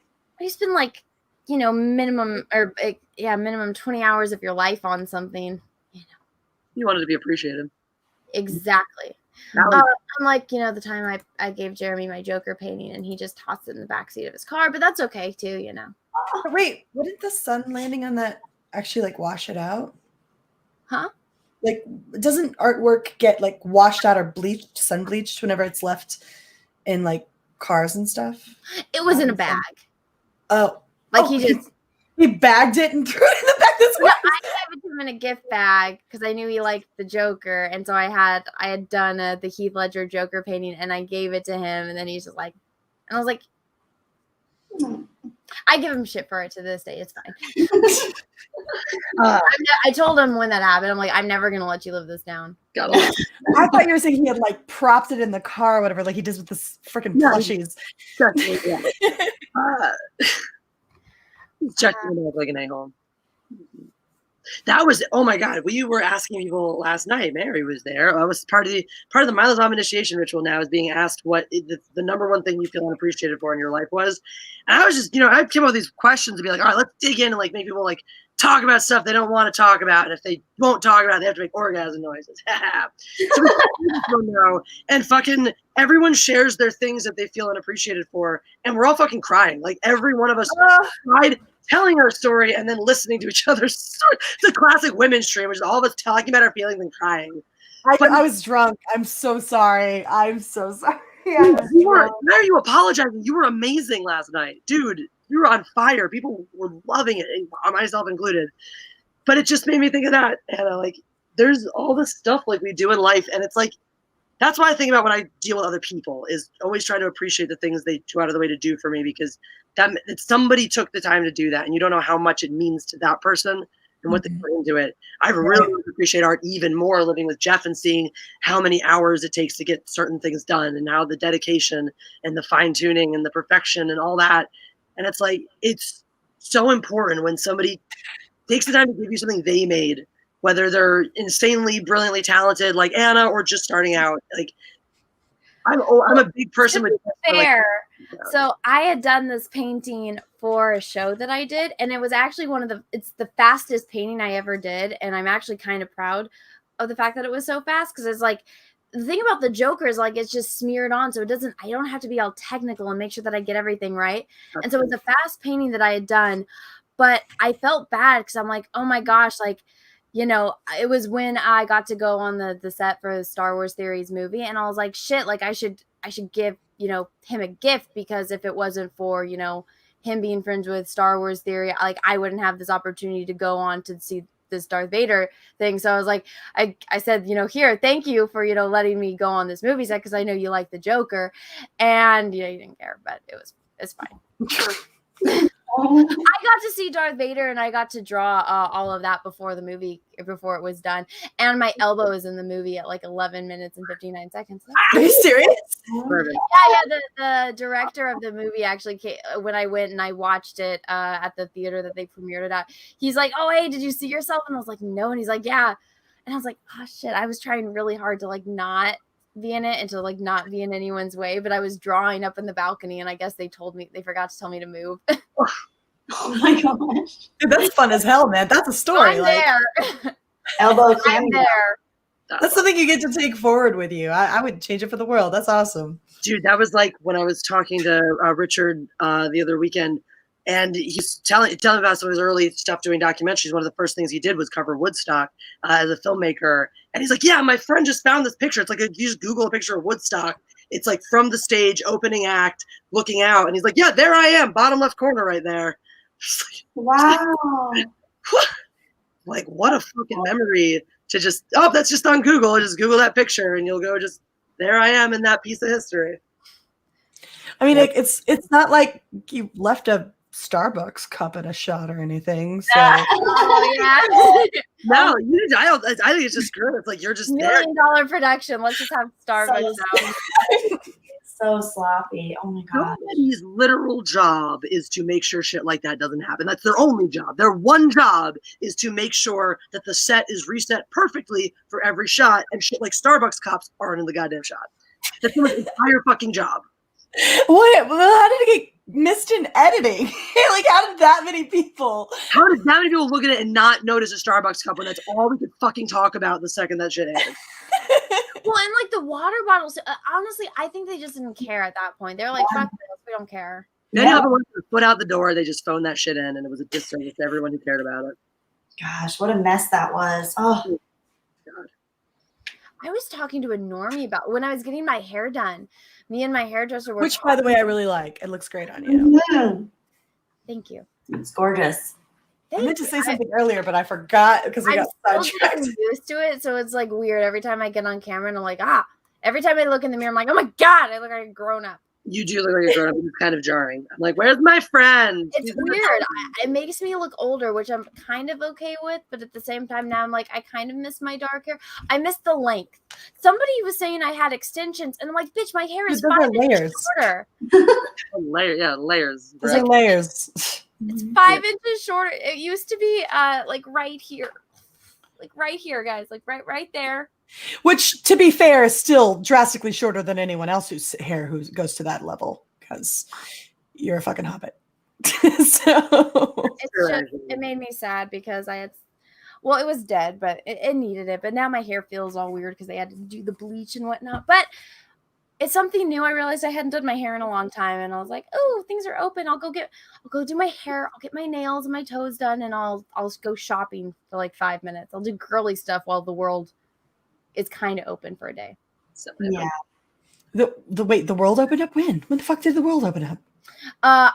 In California, the governor is like dealing with stuff, so he opened like he was just like, fuck it, I'm not going to close shit down anymore because I want to be popular, because I want to run for president in 4 years. So I have to make sure people like me. I don't give a shit if they die, as long as the ones who don't die vote for me in 4 years. Well, he's getting. I think he's like about to get recalled, and he wants to be president. So he just like randomly like, oh, even though I was like super super strict about everything, now I want to reopen things, which is great for my hair and my nails and my shopping day. Yeah, no, he's trying to win people back over by just opening shit up. Even though his vineyard never closed, and we couldn't have a vineyard parties with Grandpa, but yeah. Does that mean we can go back to Disneyland now? No, Disneyland has to stay closed. He hates That's fucking horseshit. I was checking on Snapchat, and people were yelling at me on Twitter when I posted pictures. So on Snapchat, you can see where the hot spots are. And I was like, why the fuck is California Adventure a hot spot? And I looked, and there's people inside California Adventures. And like you can see on Snapchats of like they're selling the balloons. There's people going around. They got the drinks and stuff. And I was like, what the hell? And people were like, well, you can't go on the rides. You can just go shopping. And I'm like, so I can't just go into California Adventures to go shopping regularly. But during COVID, you don't need to pay the Disneyland or the California Adventure ticket to go shopping at Disneyland or California Adventure. Yeah, because they're not giving you anything for your money. They're just asking you to come in there to spend more money in their park. You don't need there's some days where I'm like, I won't go on any of her rides, but I do kind of want to go shopping. Yeah. I Really should have. kind of want Dole Whip. They sell that now, like at a little boba place 2 blocks from my house. So sometimes when it's hot out, we walk down there and Jeff gets a big Dole Whip. A what? A what? Dole Whip? You haven't heard of this craze? Everyone's obsessed with it. It's like it's Dole branded pineapple soft serve ice cream. Oh. It's really fucking good. It's as delicious as it sounds. It's creamy. It's wonderful. It's magical. It's delicious. It is unique too. And for a long time, you could only get it at Disneyland. But now you can get it, like they sell it in stores sometimes in certain places. Now, certain shops can. I like pineapple. I think pineapple's great, especially on pizza. Ethan, what are you doing? Pineapple does not belong on pizza. It never has. I'm just trying to hit all the points that got us last time, Oh yeah. Okay, so was that it? Because we did talk about pizza for a while. We did pizza. We were on pizza for a while. Maybe they thought we were talking about the conspiracy theory about Pizzagate, which pizza is a term, is a secret term for something. Oh yeah, that's probably it. That's what is that? What is that like online dictionary of words? Urban Dictionary. Urban Dictionary, yeah. Maybe it's in the Urban Dictionary somewhere. It's like how you can't make the joke of something to Electric Boogaloo anymore because apparently Electric Boogaloo is code for like wanting to take over the United States with violent insurrection. What? This is a real thing. This is a real fucking thing. This happened. You can document this. And I started seeing this everywhere. Now there's a group called the Boogaloo Boys from this. It started on fucking 4chan, of course. Apparently, on fucking 4chan, people, would always do that ever since Break Into Electric Boogaloo, right? The most ridiculously named sequel ever to exist. And so everyone started punning that. So now every sequel is something to Electric Boogaloo. And so they're doing it on Reddit. And then some of these groups of crazies who are all these like, we're going to take back the country for the Patriots are all like, oh yeah, it'll be Civil War II, Electric Boogaloo, which then became a fucking thing. So now Electric Boogaloo became a goddamn code word for the next Civil War where we're taking it back. And straight up, the Boogaloo Boys now are fucking a group of like a militia hate group that want to overthrow the government. All based we just went down the fucking Break Into Electric Boogaloo. I don't have enough alcohol for this shit, Jessi. It's one of those things where it's like, yeah, that's not real, but then it's like, oh wait, what reality we live in? Yeah, that's not real. The craziest, it's like, okay, if this shit is like the craziest thing you could have thought of and beyond, it's real. If it's not crazy, then it's like, oh. There's a better rule. If it's the craziest shit you can think of and it's trans credulity, it's real. If it's so beyond ridiculous that there's no way it could possibly have ever happened, it happened in Florida. That's very true. That's legit. Ethan and Cecil are in my chat. What do you see Cecil. It's fake. Oh, your boobs, Cecil? We know. Cecil, we know your boobs are fake. Russell, thank you for the super chat. The pizza offense terms come from an FBI code list. I didn't know that. What? I just learned about the cheese pizza thing on Saturday. Wait, what's the cheese pizza thing? Yeah, I don't know either. The initials for cheese pizza? CP. Child. Beauties. Okay, I mean, yeah, but like that's so weird. That's okay. So that's where that is horrifying. Now I don't ever want to have like when people say cheese pizza, that's what they mean. So are you serious? No, not all the time. No, it could be people just talking about pizza, like we were in the last stream. Now I can't admit my love for cheese pizza without getting sideways glances on Twitter. I know there's pepperoni, fuck cheese, pepperoni for life. I do personally generally love a good pie with tomato sauce and melted cheese on top. But I will not say those words now. Jesus, man. Accidentally certain circles that. No, I'm fucking leaving. I'm gonna go hijack one of those Ethan what's-his-face's rocket shits, and I'm gonna get the fuck out of here. I'm leaving. I'm leaving. Elon Musk. Elon Musk. That guy. I swear I know his name. I'm hijacking one of his rockets, and I'm dipping the fuck out of here. I can't do this shit anymore. And guess what? I'm taking all the cheese pizza with me, you fucking assholes. Yeah, but Mary, don't forget, wherever you go, Elon Musk is probably coming too. So. Mm-hmm. Deal with he and Grimes' child whose name is Symbols. I don't want to think about Elon Musk coming. You don't want to think about his child whose name is Symbols, or him like randomly and irresponsibly tweeting shit to like fuck with the stock market for no reason. I like Elon Musk, so I'm not going to get into this. But I have very mixed feelings on Elon Musk because I think he has a lot of really, really great things. He's a brilliant guy, but I feel like everyone that is like either an artist, musician, genius, they're all fucking weird. Oh God, yeah. So I respect him. I think he's an inspiring person when you hear him talk about like projects he's working on. In reality, okay, yeah, he's a fucking weirdo. But I mean, we're all a little weird here. I mean, we listened to a song, which we all can see how weird I am from that. You know? Oh no! You have to send me the link to that though, Anna, because I'm like hard up on watching it now. My thing, all right. I grabbed the link from the when she posted in the chat. So the song From the video, or you want to watch the anime? I want to watch the anime. Oh yeah, I want to watch the anime too. Yeah, that's the link I want to. Yeah. Okay, I'll send you guys the Dropbox links. But no, with Elon Musk too, it's like you're public figure, you're fair game. So I like dunking on him for the dumb shit he does. But I also don't think like it. I am a little like I do not like the. I do think he's one of those people like I was talking about earlier with Armie Hammer, where it's like you get rich and you just forget what reality is. So I do think he suffers from that a lot, and he says and does really dumb shit because he's completely dissociated for what it means to be a normal person. With the fame and money elements, not even counting the fact that he's an absolute effing weirdo to begin with. And I think that all that comes together to make some like questionable moral decisions. See, I think that anybody who can legitimately side with Amber Turd has got something wrong up the stairs. Well, I mean, we know that she's got some kind of effect over men. Like true. I feel like her lady bits are just fucking magic or something, because Johnny Depp stayed with her after she cut off his fucking finger, and he didn't leave her until he was not in contact with her, and he found out that she had shit in the bed. And at that point, they're on opposite sides of the country, and he's like, all right, I can finally get away from this bitch, so that way she doesn't, like, you know, hypnotize me with her lady magic again. Clearly she has a magical vagina. She really does, apparently. If you look at all the guys that are defending her, it's like, but you look at all the shit she's done to them, it's like, why? And it's like, magical. She does something magical. She shoved coke up her cooter. It's a coke laced cooter. At least it's not up her asshole like Stevie Nicks. Oh, that's true, by the way. Stevie Nicks took cocaine up the ass. She has the magic poon.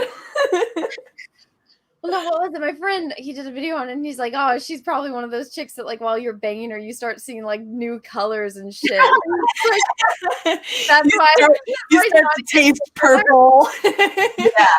Yeah. It's like dipping your dick into acid, and you just start tripping balls while you're doing it. She just is drugs. That's what it is. Because it's like, what on, and you see the video, did you guys see the video where she, like they're fighting in their kitchen and she like sets up her phone to film him, and then he finds it, and it's just like them in like the normal day, and like he's just getting pissed off at her for, I don't know, being a cunt, and then he sees that she's filming him and he's like, why the fuck are you filming me, you know? And so it's like he put up with that for like years, and she cut off his finger like that. I can't get over. Like he stayed with her after that. And he shit in his bed. Don't forget. I'm not that's why he left her. I'm not someone who is legitimately acting crazy, right? Like if I'm not talking about like all the time. I'm talking about like, yeah, if they're throwing shit at you and they're actually hurting you, yeah, get out your phone and fucking record it. But there's a difference between that and trying to set someone the fuck up, which is clearly what she was doing, right? Because she's a fucking cunt. And I don't care if you can hear green when you're banging her. I don't give a fuck. Like, get the fuck away from her. And there went Jessi. Okay, so I saw a couple of people send me super chats. I am sorry, I am behind on them. I'm gonna dive into these. If you ladies, you're welcome to stay if you'd like. If you don't got time. I have streaming a little bit. I haven't eaten yet today, and it's 8:00 at night. Right. Well, thank you for coming on. I appreciate the invite. This was a ton of fun. We had to get down to the bottom of why why there was a bunch of sexual content in my last stream. These are important cases to investigate. If they slap that label on this one, though, we kind of earned it.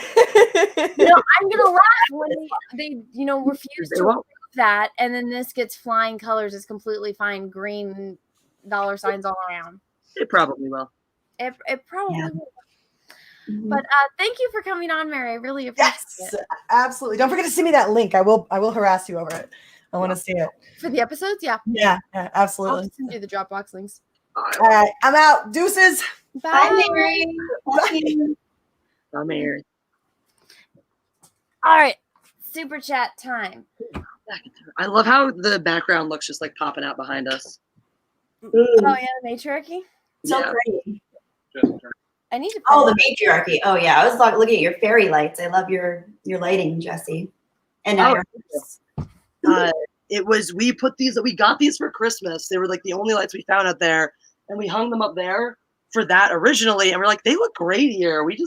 I don't like them. They are, and they're awesome. I think lights can stay up all year. I don't think it's a seasonal thing anymore. I love that. Like, yeah, the indoor ones, yes, the outdoor ones, no. Yeah, indoor ones, and they're like, if it's like a fairy garden, it can. Yeah, that's okay. Exactly. I've always wanted that. Like, and when I have a nice backyard, I've always wanted to make it like a fairy garden. Yeah. Yeah. So pretty. Oh, kitty cat. Who we got? Is that Lando? Yeah, Lando. All right. Probably for your drive through. Let's see. Hi. Hi, sweetheart. Doyle Hargrave, thank you for the super chat. Is the orgy boob showing a member only thing? LOL. Probably. According to YouTube, I guess it's just a standard thing. It's a pizza thing. If you're talking about pizza or Martin Luther King Jr. Day, apparently that's the call for YouTube. Jeffrey Turner, aka Make It to do one thing. That's BS. Then again, Anna really needs to stop saying her blank is exploding over Henry Cavill. LOL. But seriously, it is BS. Gotta prep a stream. Bye. Well, thank you for the super chat. I will never stop saying my uterus, like seeing Henry Cavill uterus explode, because it does. I'm just describing reality. It's just biology, guys. You gotta not apologize for honesty. Exactly. Kitty cat. Okay, I read that one. Charlie Spur, thank you, super chat. Anna, why you so lewd with Henry Cavill? Freedom of speech. Women are allowed to say whatever they want and no consequences. So I'm taking. Yeah, that's right. We're perfect. People say this all the time. Like, could you imagine if a guy said this about a woman? And I'm like, I know, I'm kind of benefiting from the double standards, but I'm also trying to show how ridiculous it is. Because we're just as fucking thirsty. Stop ascribing male characteristics to universal human behaviors. And you know what I found is people get amusement out of the thirst is real. They do. Absolutely. People find it's fun because the thing is that's what I love about like streaming, just being us, and this shit is like, it's not about what we're talking about. It's the relatability of we are the extreme people who will say the weird, wacky, crazy shit that y'all are thinking.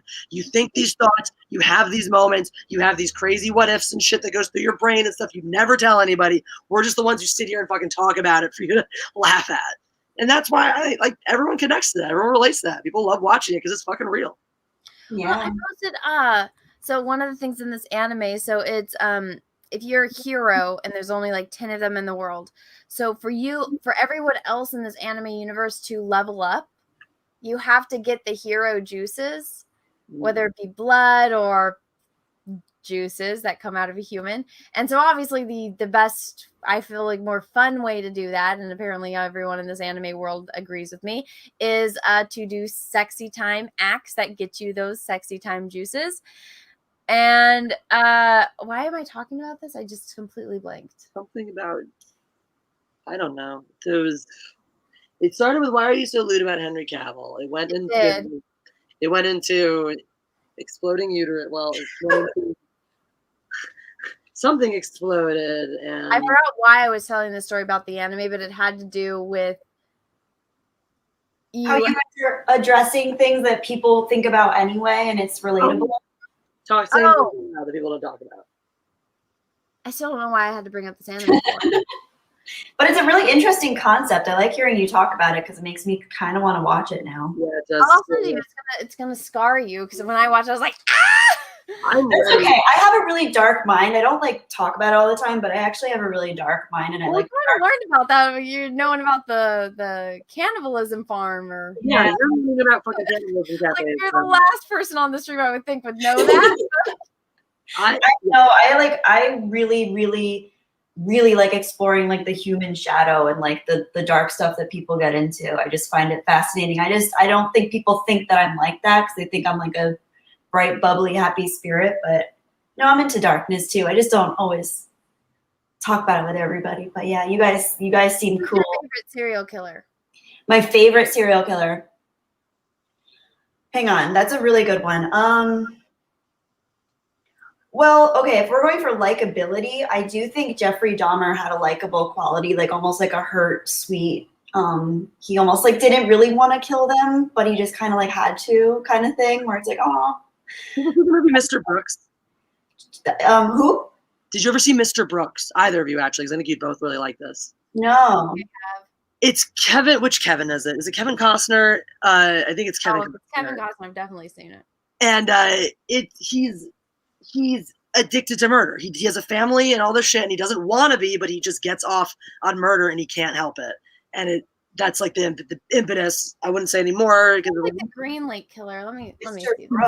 If you guys haven't seen, I think both of you would really, really like it because it gets into some fucked up stuff. And it's really, really dark and messed up. Kevin Costner. Yeah, that's who I thought. Okay, it is. DJ Fox said it too. It's Costner. So I know it's one of the Kevins, and I know it's not Spacey, but yeah, Costner is the one. Oh yeah, I see it. Okay. Oh, interesting. Yeah. It's dark and Ooh, messed up. more, isn't it? Another great one for weird, twisted, dark, fucked up is Funny Games too. Oh, Funny Games, yeah, and there are two versions. There's he made the shot-for-shot remake in English. I've only seen the his American remake. Yeah. I have heard it is really shot for shot. Yeah, it is. I like the original. I think I've seen both. Yeah. Yeah. I want to see the original now because I love I've studied the American version academically. Oh wow. I just never got into like my college entrance essay for the college I ended up going to required a personal one as well as a like literary one. They just said any topic you want to do it on. So I talked about Funny Games and the intersection of its ability to break the rules of horror and its ability to include humor in places where it really doesn't belong. Yes. In order to take the message further, using certain tropes and breaking certain rules to be able to cross different lines that usually you can't even cross. And I love that. I love the intersection of horror and comedy. It's one of my favorite things. I do too. I like horror that has an element, like when it's almost like just all pure darkness and there's no levity, even if it's just like a human, I don't know, just like the human dynamic of nothing's ever pure evil. And if it is, it kind of falls flat for me. I don't enjoy it as much because I like to except for Toby. I did a story about this like 3 years ago where I was saying that that's one of the things that's like, because nobody actually thinks that they're evil, and usually the villain, there's always a reason why. And I was like, there's no pure evil. And like, because even in Jaws, I mean, the shark, it's just the shark's nature to just eating. And then somebody's like, no, Anna, Toby is pure evil. Like Toby is real evil from The Office. Oh my gosh, wait, Toby. Oh, Toby, yeah. That's funny. Okay, I can see that. He's a serial killer in his free time. Oh, okay, that makes sense. Mm-hmm. Oh, Jessi, have you not seen The Office? It's not for me. Mm. It was one of those things. It was The Office and Friends were like two things from the 90s that were just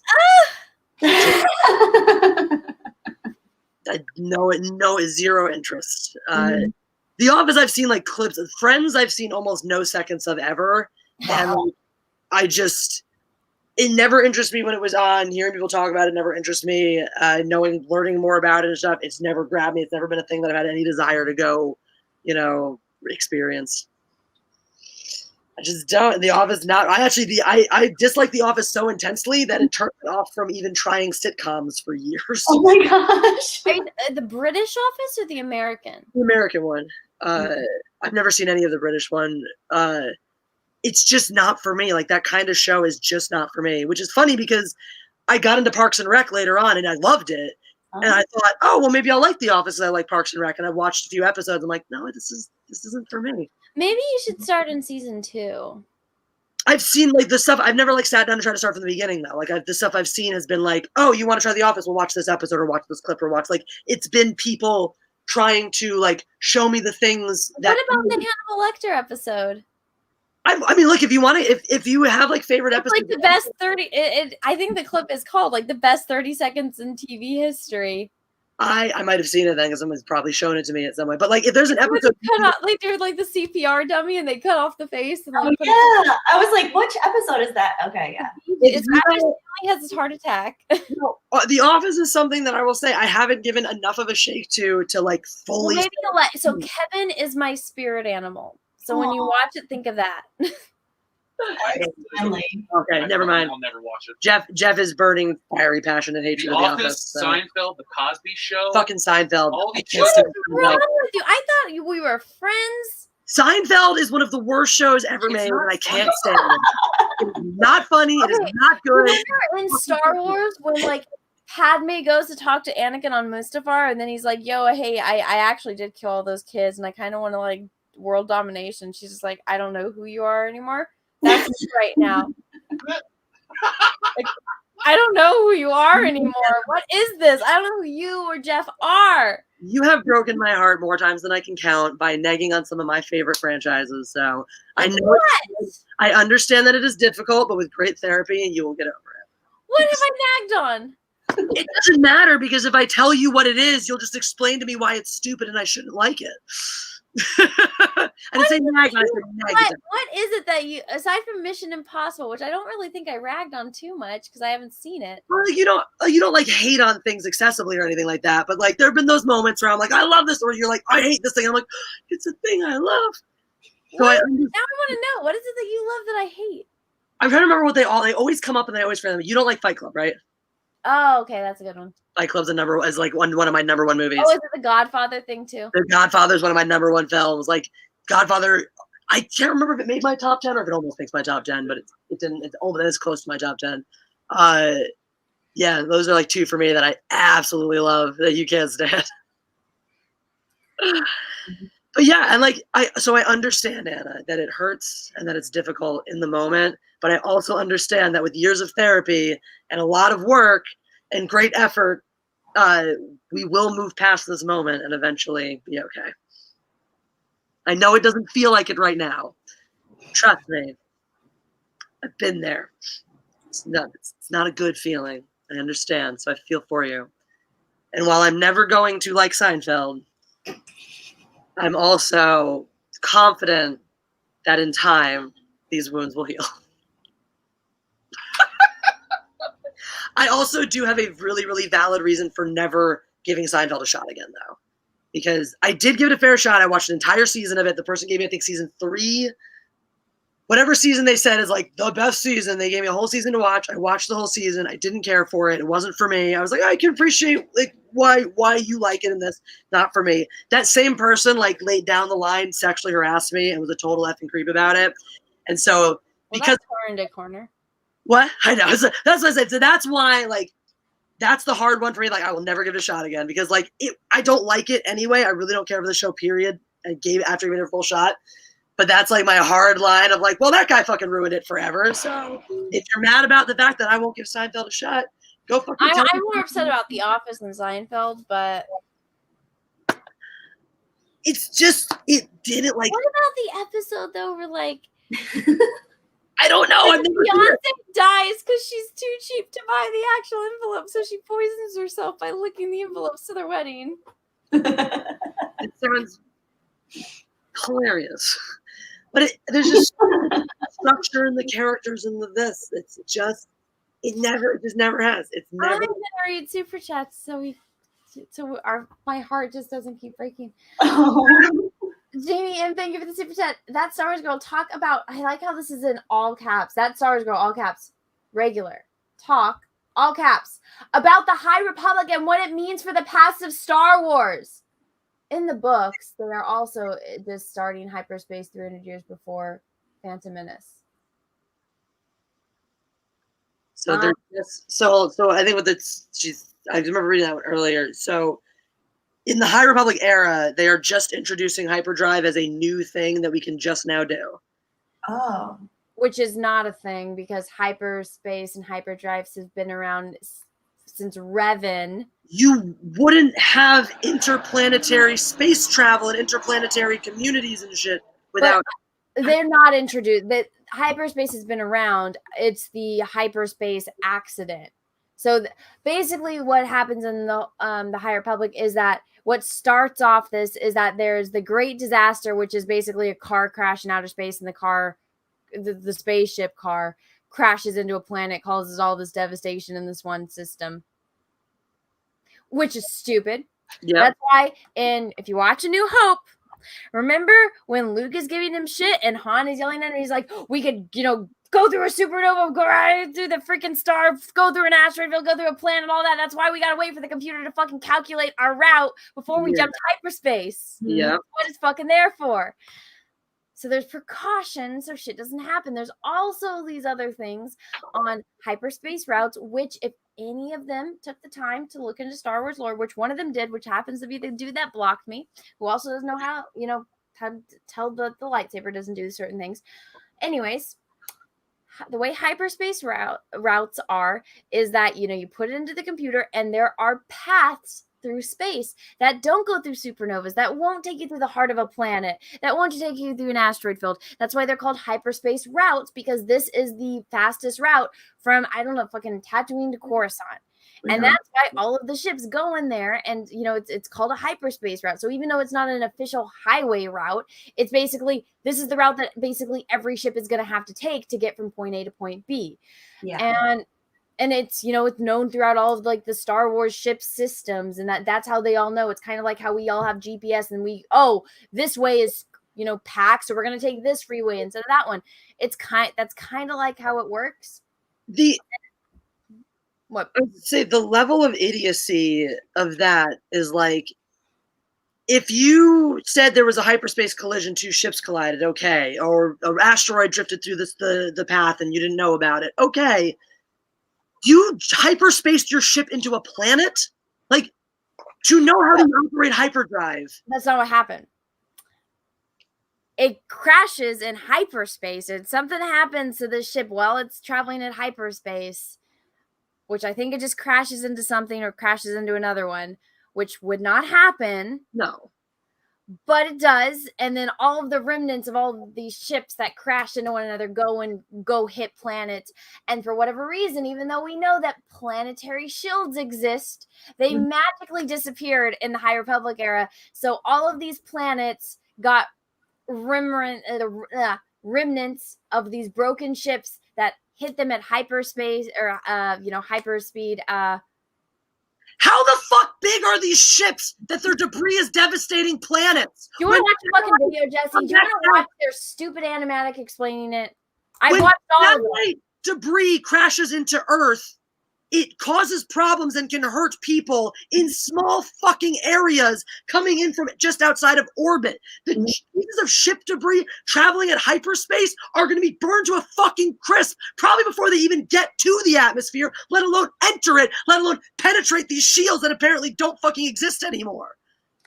There's no universe in which a hyperspace ship collision causes planets and planets and planets worth of fucking devastation. That doesn't make any fucking sense. Stop science wrong in your shit that's not even a fucking science fiction property. Well, remember the lady that Justina Ireland, how I found that clip and I released it, where she's talking about she's a history major but she doesn't read books. Yes. And she's like, oh yeah, I didn't know that the Civil War wasn't about slavery, that it was about economics. I'm like, what do you think? The South, why do you think the South wanted to keep the slaves? Oh yeah, because the way economics work for certain parts of the country during that time, they had to keep them to be able to keep their systems running. Wow, isn't that funny how it works like that? But she just like, okay. It could be about economics and slavery because, oh right, the Southern economy was based entirely on slavery. Exactly, but science and history doesn't matter to some people. No, reality doesn't matter to some people. Yeah, exactly. Reality. Well, I think you got your super chats worth, Jeannie. Thank you for the super chat. YouTube's new exploding womb algorithm detected it. Yeah, they did. No, my channel got hit. I mean, usually my videos would be, at closing in on like 17 to 20,000 after a certain amount of time, and now it's like they don't. I'll watch it and I'll just sit there and it's like the likes go up, the comments go up, but it's just at no views for hours. Or not for hours, I shouldn't say hours. It's at like no views for like an hour, and then it'll finally break 1,000. I'm like, it's night and day, what my videos were doing yesterday or the day before yesterday to now. I'm like, what the hell happened? Charlie Spur, thank you, super chat. First of all, your boobs always look great. Probably why they flag your videos. Well, thank you. Kelsey drew them very good in that cartoon. Shadow Warchild, thank you for the super chat. I know, but I won't tell. It was a reference for the reason why our stream got struck. Right. Don't keep us in the dark.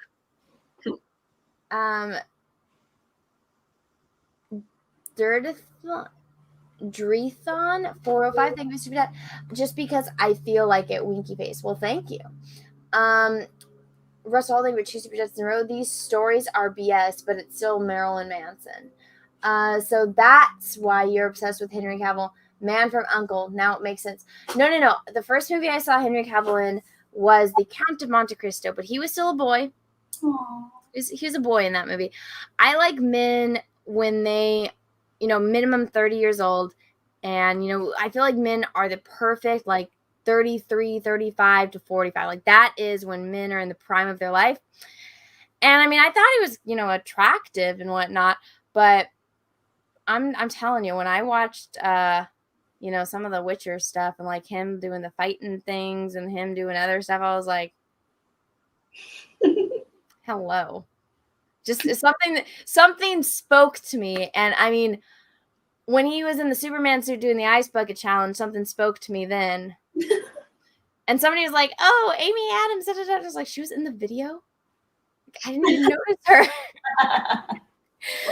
Yeah, so and then I kind of I finally accepted my obsession and my thirst when he built the PC, because I was like, I can't even contain this right now. I got to talk about it, because God knows my boyfriend doesn't want to hear about it.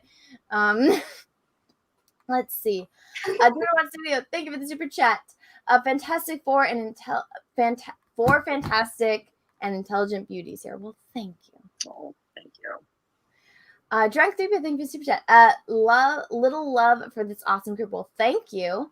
Jedi Connor 92, thank you for the super chat. Hey Anna, what do you think about Bastila Shan from KOTOR? She pissed me off for a long time, and I grew to like her. Russell, thank you for the super chat. He said he wanted to cut Batch's wrist and use the blood for anal lube. Oh yeah. Yep. Don't let that sweet smile fool you, ladies. That guy's a psycho. That's crazy. Yeah. Wow. No, I remember when you were talking about, what does he do when a chick's on their period? What does he, or does he like the pain and the cutting of it? I don't want to know. I don't know either. Okay, let's move on. J Lord, thank you for the super chat. Anna, why don't you do your own Star Wars fan cartoon? I have no desire to do that. Making an animated cartoon is a fucking bitch. Mm-hmm. Also, you could be reincarnated into any species, planet, and economic class in Star Wars. What would you be? That's a great question. Oh my gosh. I would be a Chiss. And I would be a Force using Chiss. It'd be fucking awesome. And what economic class I'd be? I don't know. I guess I would want to be fucking loaded. You know what I would want? Okay. I would want where, since, the Chiss were outside of, known space and whatnot. So maybe they're from a different part of Force users that use, that don't follow. I feel like I would want to be a Chiss that I would want nobody to know that I have Force powers, but and because nobody knows, I would use that to my advantage. And I would want to be I don't know, if this is in the Star Wars universe, I would want to, I don't know, be somebody, I don't know, high up in the military or something like that. Because I'm not a physically strong person, but the Chiss, they're insanely intelligent. They have almost photographic memories, and when they hear things, they remember that too. They're very stealthy.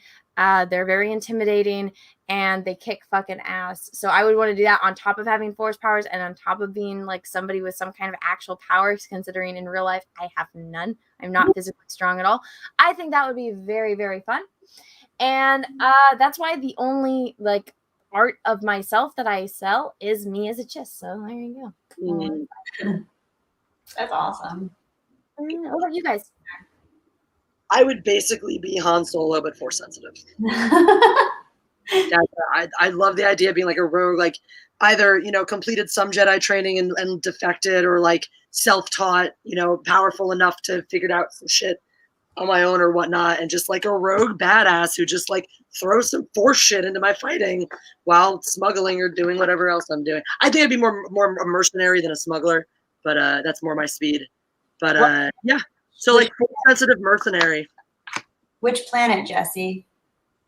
I would probably, you know, the what's it fucking called? The smuggler's asteroid place. That'd probably be my home base, but I'd probably live on my ship. What about you, Anna? Did you say a planet?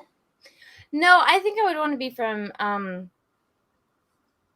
you know, well, I mean, not really much is known about the Chiss, but I don't want to be from the Chiss homeworld. But I would want, if I was like someone like high ranking in like the Chiss military, I would, you know, obviously live on the ship, and then I would want to be able to travel. That would be, like Anakin, I want to see all of the stars in the galaxy, so I'd be traveling a lot.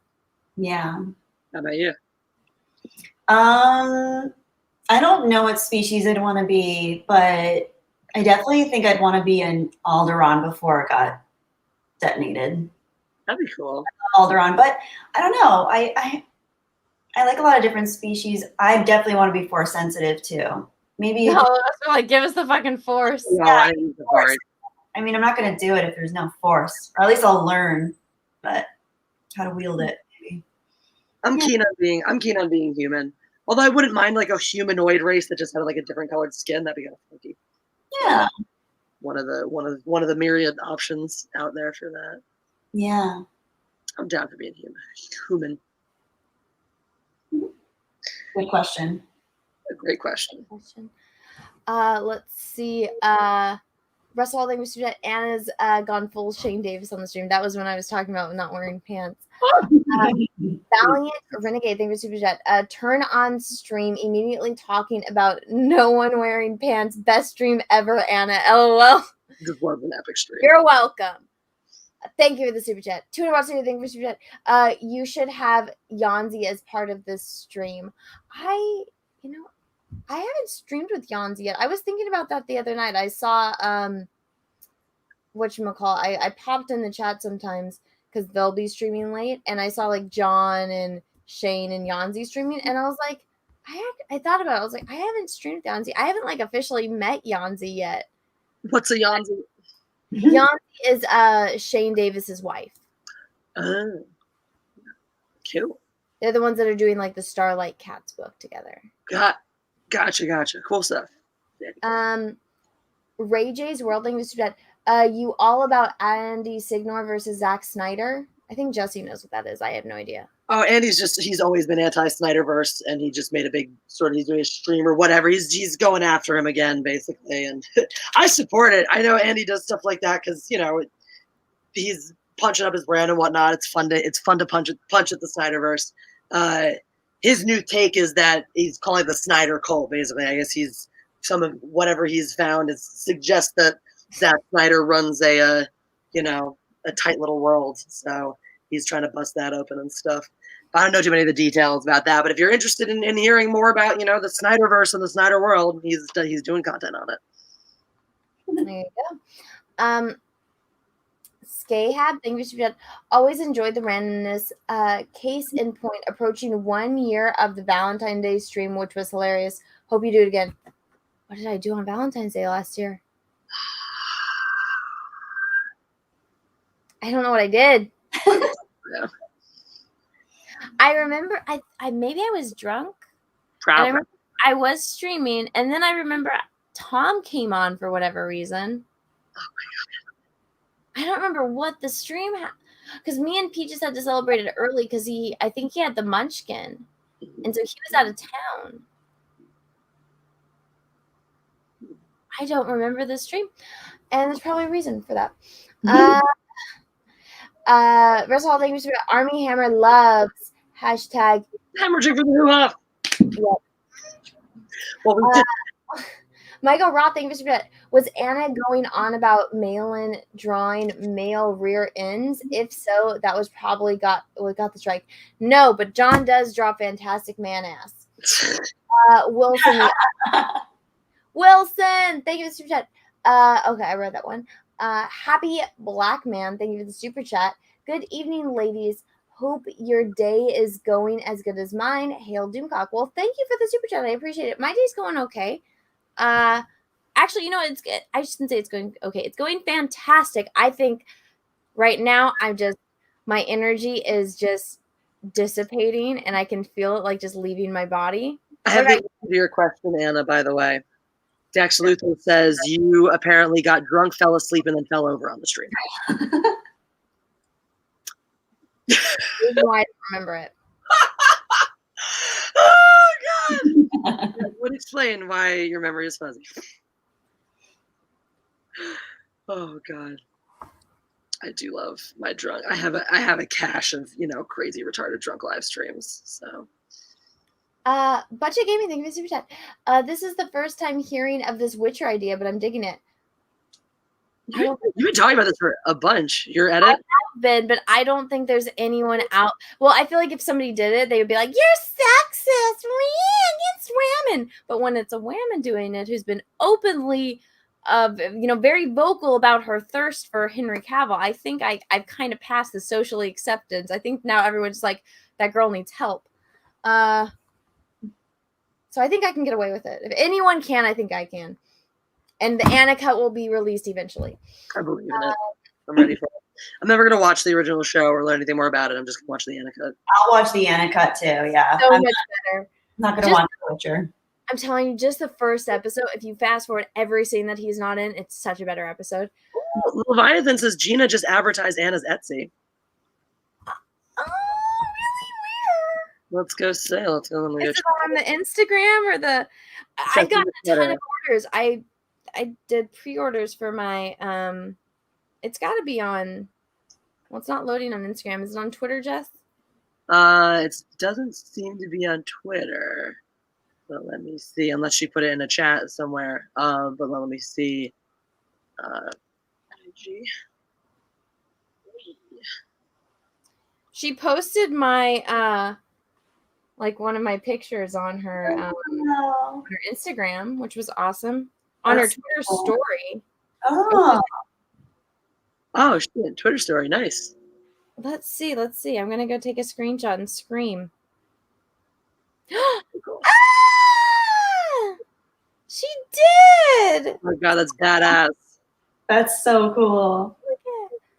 Is that why I'm getting orders? Oh, that's so cool. She's awesome. That's so cool. Oh, thank you. That's why I got this influx of orders all of a sudden. My phone is going crazy. Wow, I hope it's coming fast now. Guys, I think I just got an audition for American Horror Story. What? Yeah. Do it. That's so cool. Do it, Jessi. Legitimately just got an audition for let me see what the character perfect for character. Bouncer. Any ethnicity, the bouncer at a drag club.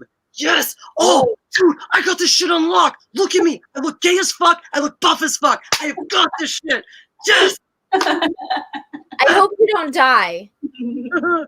I wonder what the what if the topic of this season is cannibalism? Ooh. Oh my God, cannibalism cult. Yeah. Well, the Cannibal Cafe. And you're the bouncer at the Cannibal Cafe. This episode is called Blood Buffet. So that's what you called it. I mean, that's stars are aligning. Yeah, that's weird. All right, let's see. God, there's a lot of. Okay, here we go. Why are there so many things here? Can you just? I'm gonna have to read these super chats because I can feel myself losing energy. Sorry. Mike Trout, thank you for super chat. Just tell Cavill equals, even if he looked like his Justice League CGI stash face, you would still heart him. I do. I didn't have a problem with the CGI. I was like, oh, his face is CG, but still handsome. Russell, 2 super chats. Thank you for super chat. Cruz may be little on height, but he's big on crazy. Yeah. The Anna pole vaulting meme is truly epic, though. Oh God. I'll show you guys that off air because I feel like I would get in trouble for that one. Budget Gaming, thank you for super chat. Redo of Healer. The dude legit regrows the chick's arm. It wasn't a standard wound. Healing a normal injury would probably be easy for him. Watch the fucking show. He freaks out over everything. Especially in the beginning. That was his first time healing someone. And of course it was regrowing somebody's arm. But when he just like heals people, I'm sure he's got the experience thing. Russell thing received that. The song fine, but he should have sped it up. I do agree with that. Adam Wolford thing received that. Anna is a more hardcore rapper than Drake. Yeah, I said. She is a little badass. Even Ice Cube, damn girl. That's some hard chant right there. Thanks. Represent. I would do the bomb ass lyrics. Thanks, Redo Appealer. Bear Business, one thing, Mr. Bat. This is from Much Needed Gold Chains to go with that track. Well, thank you. Russell, thank you for the super chat. You should keep up with the reviews of Redo of Healer. I will. Let me refresh this. I'm like running out of breath too. Oh. Jedi Connor 92 things. Hey Anna, you should do painting of Basilisk. Maybe I will. You see that? You see HK? I painted him. R2D2 is not finished, but he's finished enough to where it looks nice in my background. I need to do these ones, these little ones, because I didn't have enough whammon on my site, so I was like, fine, I'll paint whammon. I had two girls on my site, and people are like, why don't you have premium up there? And I'm like, because I did. Because men are easier to paint. That's why. Men's features are so much fucking easier than a woman's. Because you have to make sure it's all soft. And if you put a line there, it ages them by like a decade. And it's like, like, fine. I'll start doing women. It's a hassle. Maybe. Russell, thank you about the pizza fence terms came from an FBI code list. Well, thank you for that. J Lord, thank you for super chat. You missed my $10 super chat. To go with what Mahler, Drunk 3PO, everyone else says. If I missed your super chat, I apologize. Instead of sending me a super chat telling me I missed your super chat, just send the question again. Yes, because we can't. It is almost impossible for us to then try to go back and figure out where the one was we missed because we don't know when it came in, etc. Just resend the question. If you want to let us know we missed it in the question, we'll be very sorry, but include the question as well. Otherwise, telling us we missed it is probably not going to successfully get us to be able to go back and find it. True. Russell Holding for 3 super chats in a row. Cecil's boobs are 100% real and they're spectacular. I doubt that. If you want to fall into a dark rabbit hole, check out James Alfintis kitty tweets that got the whole pizza fence ball rolling Duze pedo. Maybe I want to avoid that for my own sanity, and so I just don't blow a blood vessel out of anger. Did someone say choke can up the butt? What's a what? Who's a what? I think you're talking about the rod thing that I was saying should have been. The hot rod. Yeah. John Evan Bear, thank you for super chat. Sexy time juices and who said women can't be dirty? Maybe that's why I started talking about it. Oh, that was an Amber Heard one. That was when we were talking about Amber Heard. Russell, thank you for super chat. Wrong, Jessi. No soup for you. I know. DJ Pax, thank you for super chat. Oh, good to see you. It's been a while, dude. You guys are great. Kelly, tell Nova that Ghost says hello. He just got a new kitten friend, and she loves him. Oh, congratulations. And Nova says hello to Ghost. Aww. That's so sweet. Russell, thank you for super chat. What spoke to you was the word uncle? Fuck you. Sanctuary of Geeks, thank you for super chat. Cut my own stream short as soon as I heard Jedi Bunny was on. The universe needs more Jedi Bunny. Please, Kelly, stream more. Oh, that's so sweet. Thank you. I get nervous streaming on my own. I'm better with people, I think. Although I do like streaming and talking to the chat, but so just invite us to come on your streams and we'll do it. And just stream with you. I would love that. Easy solution. Set a day and a time and we'll come on stream with you if you don't like come on ours all the time. Of course we're gonna show up for you. Oh, thank you guys. Oh, I feel like Luna Lovegood being included right now. You're not nearly as blonde. Yeah, that's the only difference. I'm just as crazy. I'm goofy. You're your own brand of crazy. Yeah, exactly. I wear it. Okay, Anna, before you fall asleep, keep reading your super chats. Go. Yeah. Just feel everything that's going. But yeah, just invite us and we'll come. Yes. Okay, I will. Keep reading. Don't fall asleep on us. You got this. You got this, Anna. You got this. You can do it. I know it's happening. Ambient space noise. Thank you, super chat. You strong, independent wham and Anna. By the way, have you played Fallen Order? No, I haven't. It looks hard. Russell, thank you for super chat. I'd be Jar Jar. He was a real Sith Lord. Damn straight he was. Ambient space noise. Thank you for super chat. I'm drinking and will probably be full simp mode for Anna tonight. Don't hate me for quoting Anakin pickup lines. Ah! Yo, okay. I've said this so many times.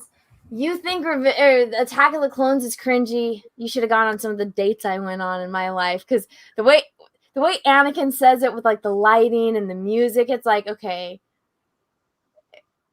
if it was a different guy, this would be really creepy. But it's Hayden Christensen, like looking at the love of his life, like this woman that he like just has thought about every moment of his entire freaking existence since he met her, and it's like, okay, it's weird, but he's a dorky teenager that's never talked to girls. Like, really, this is his attempt. It's better than most.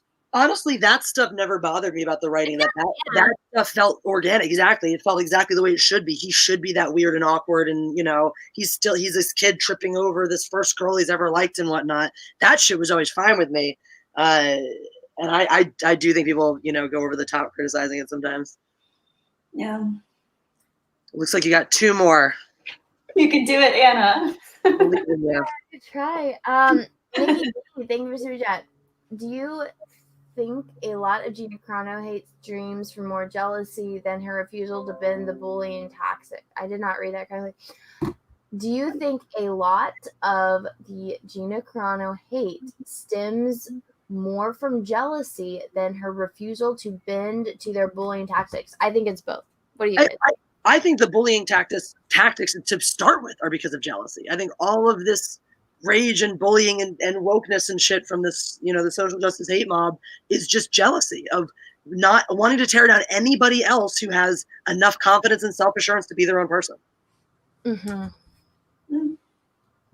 Yep, I concur.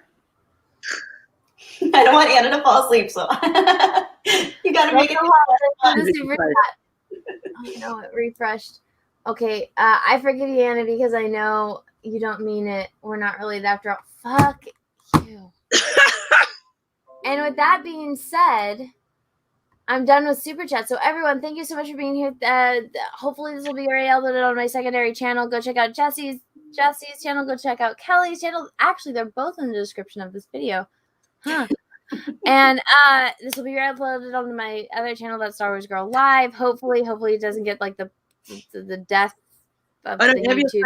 I sent one more. He said, have you seen the video about Hayden being adorable on the Star Wars set?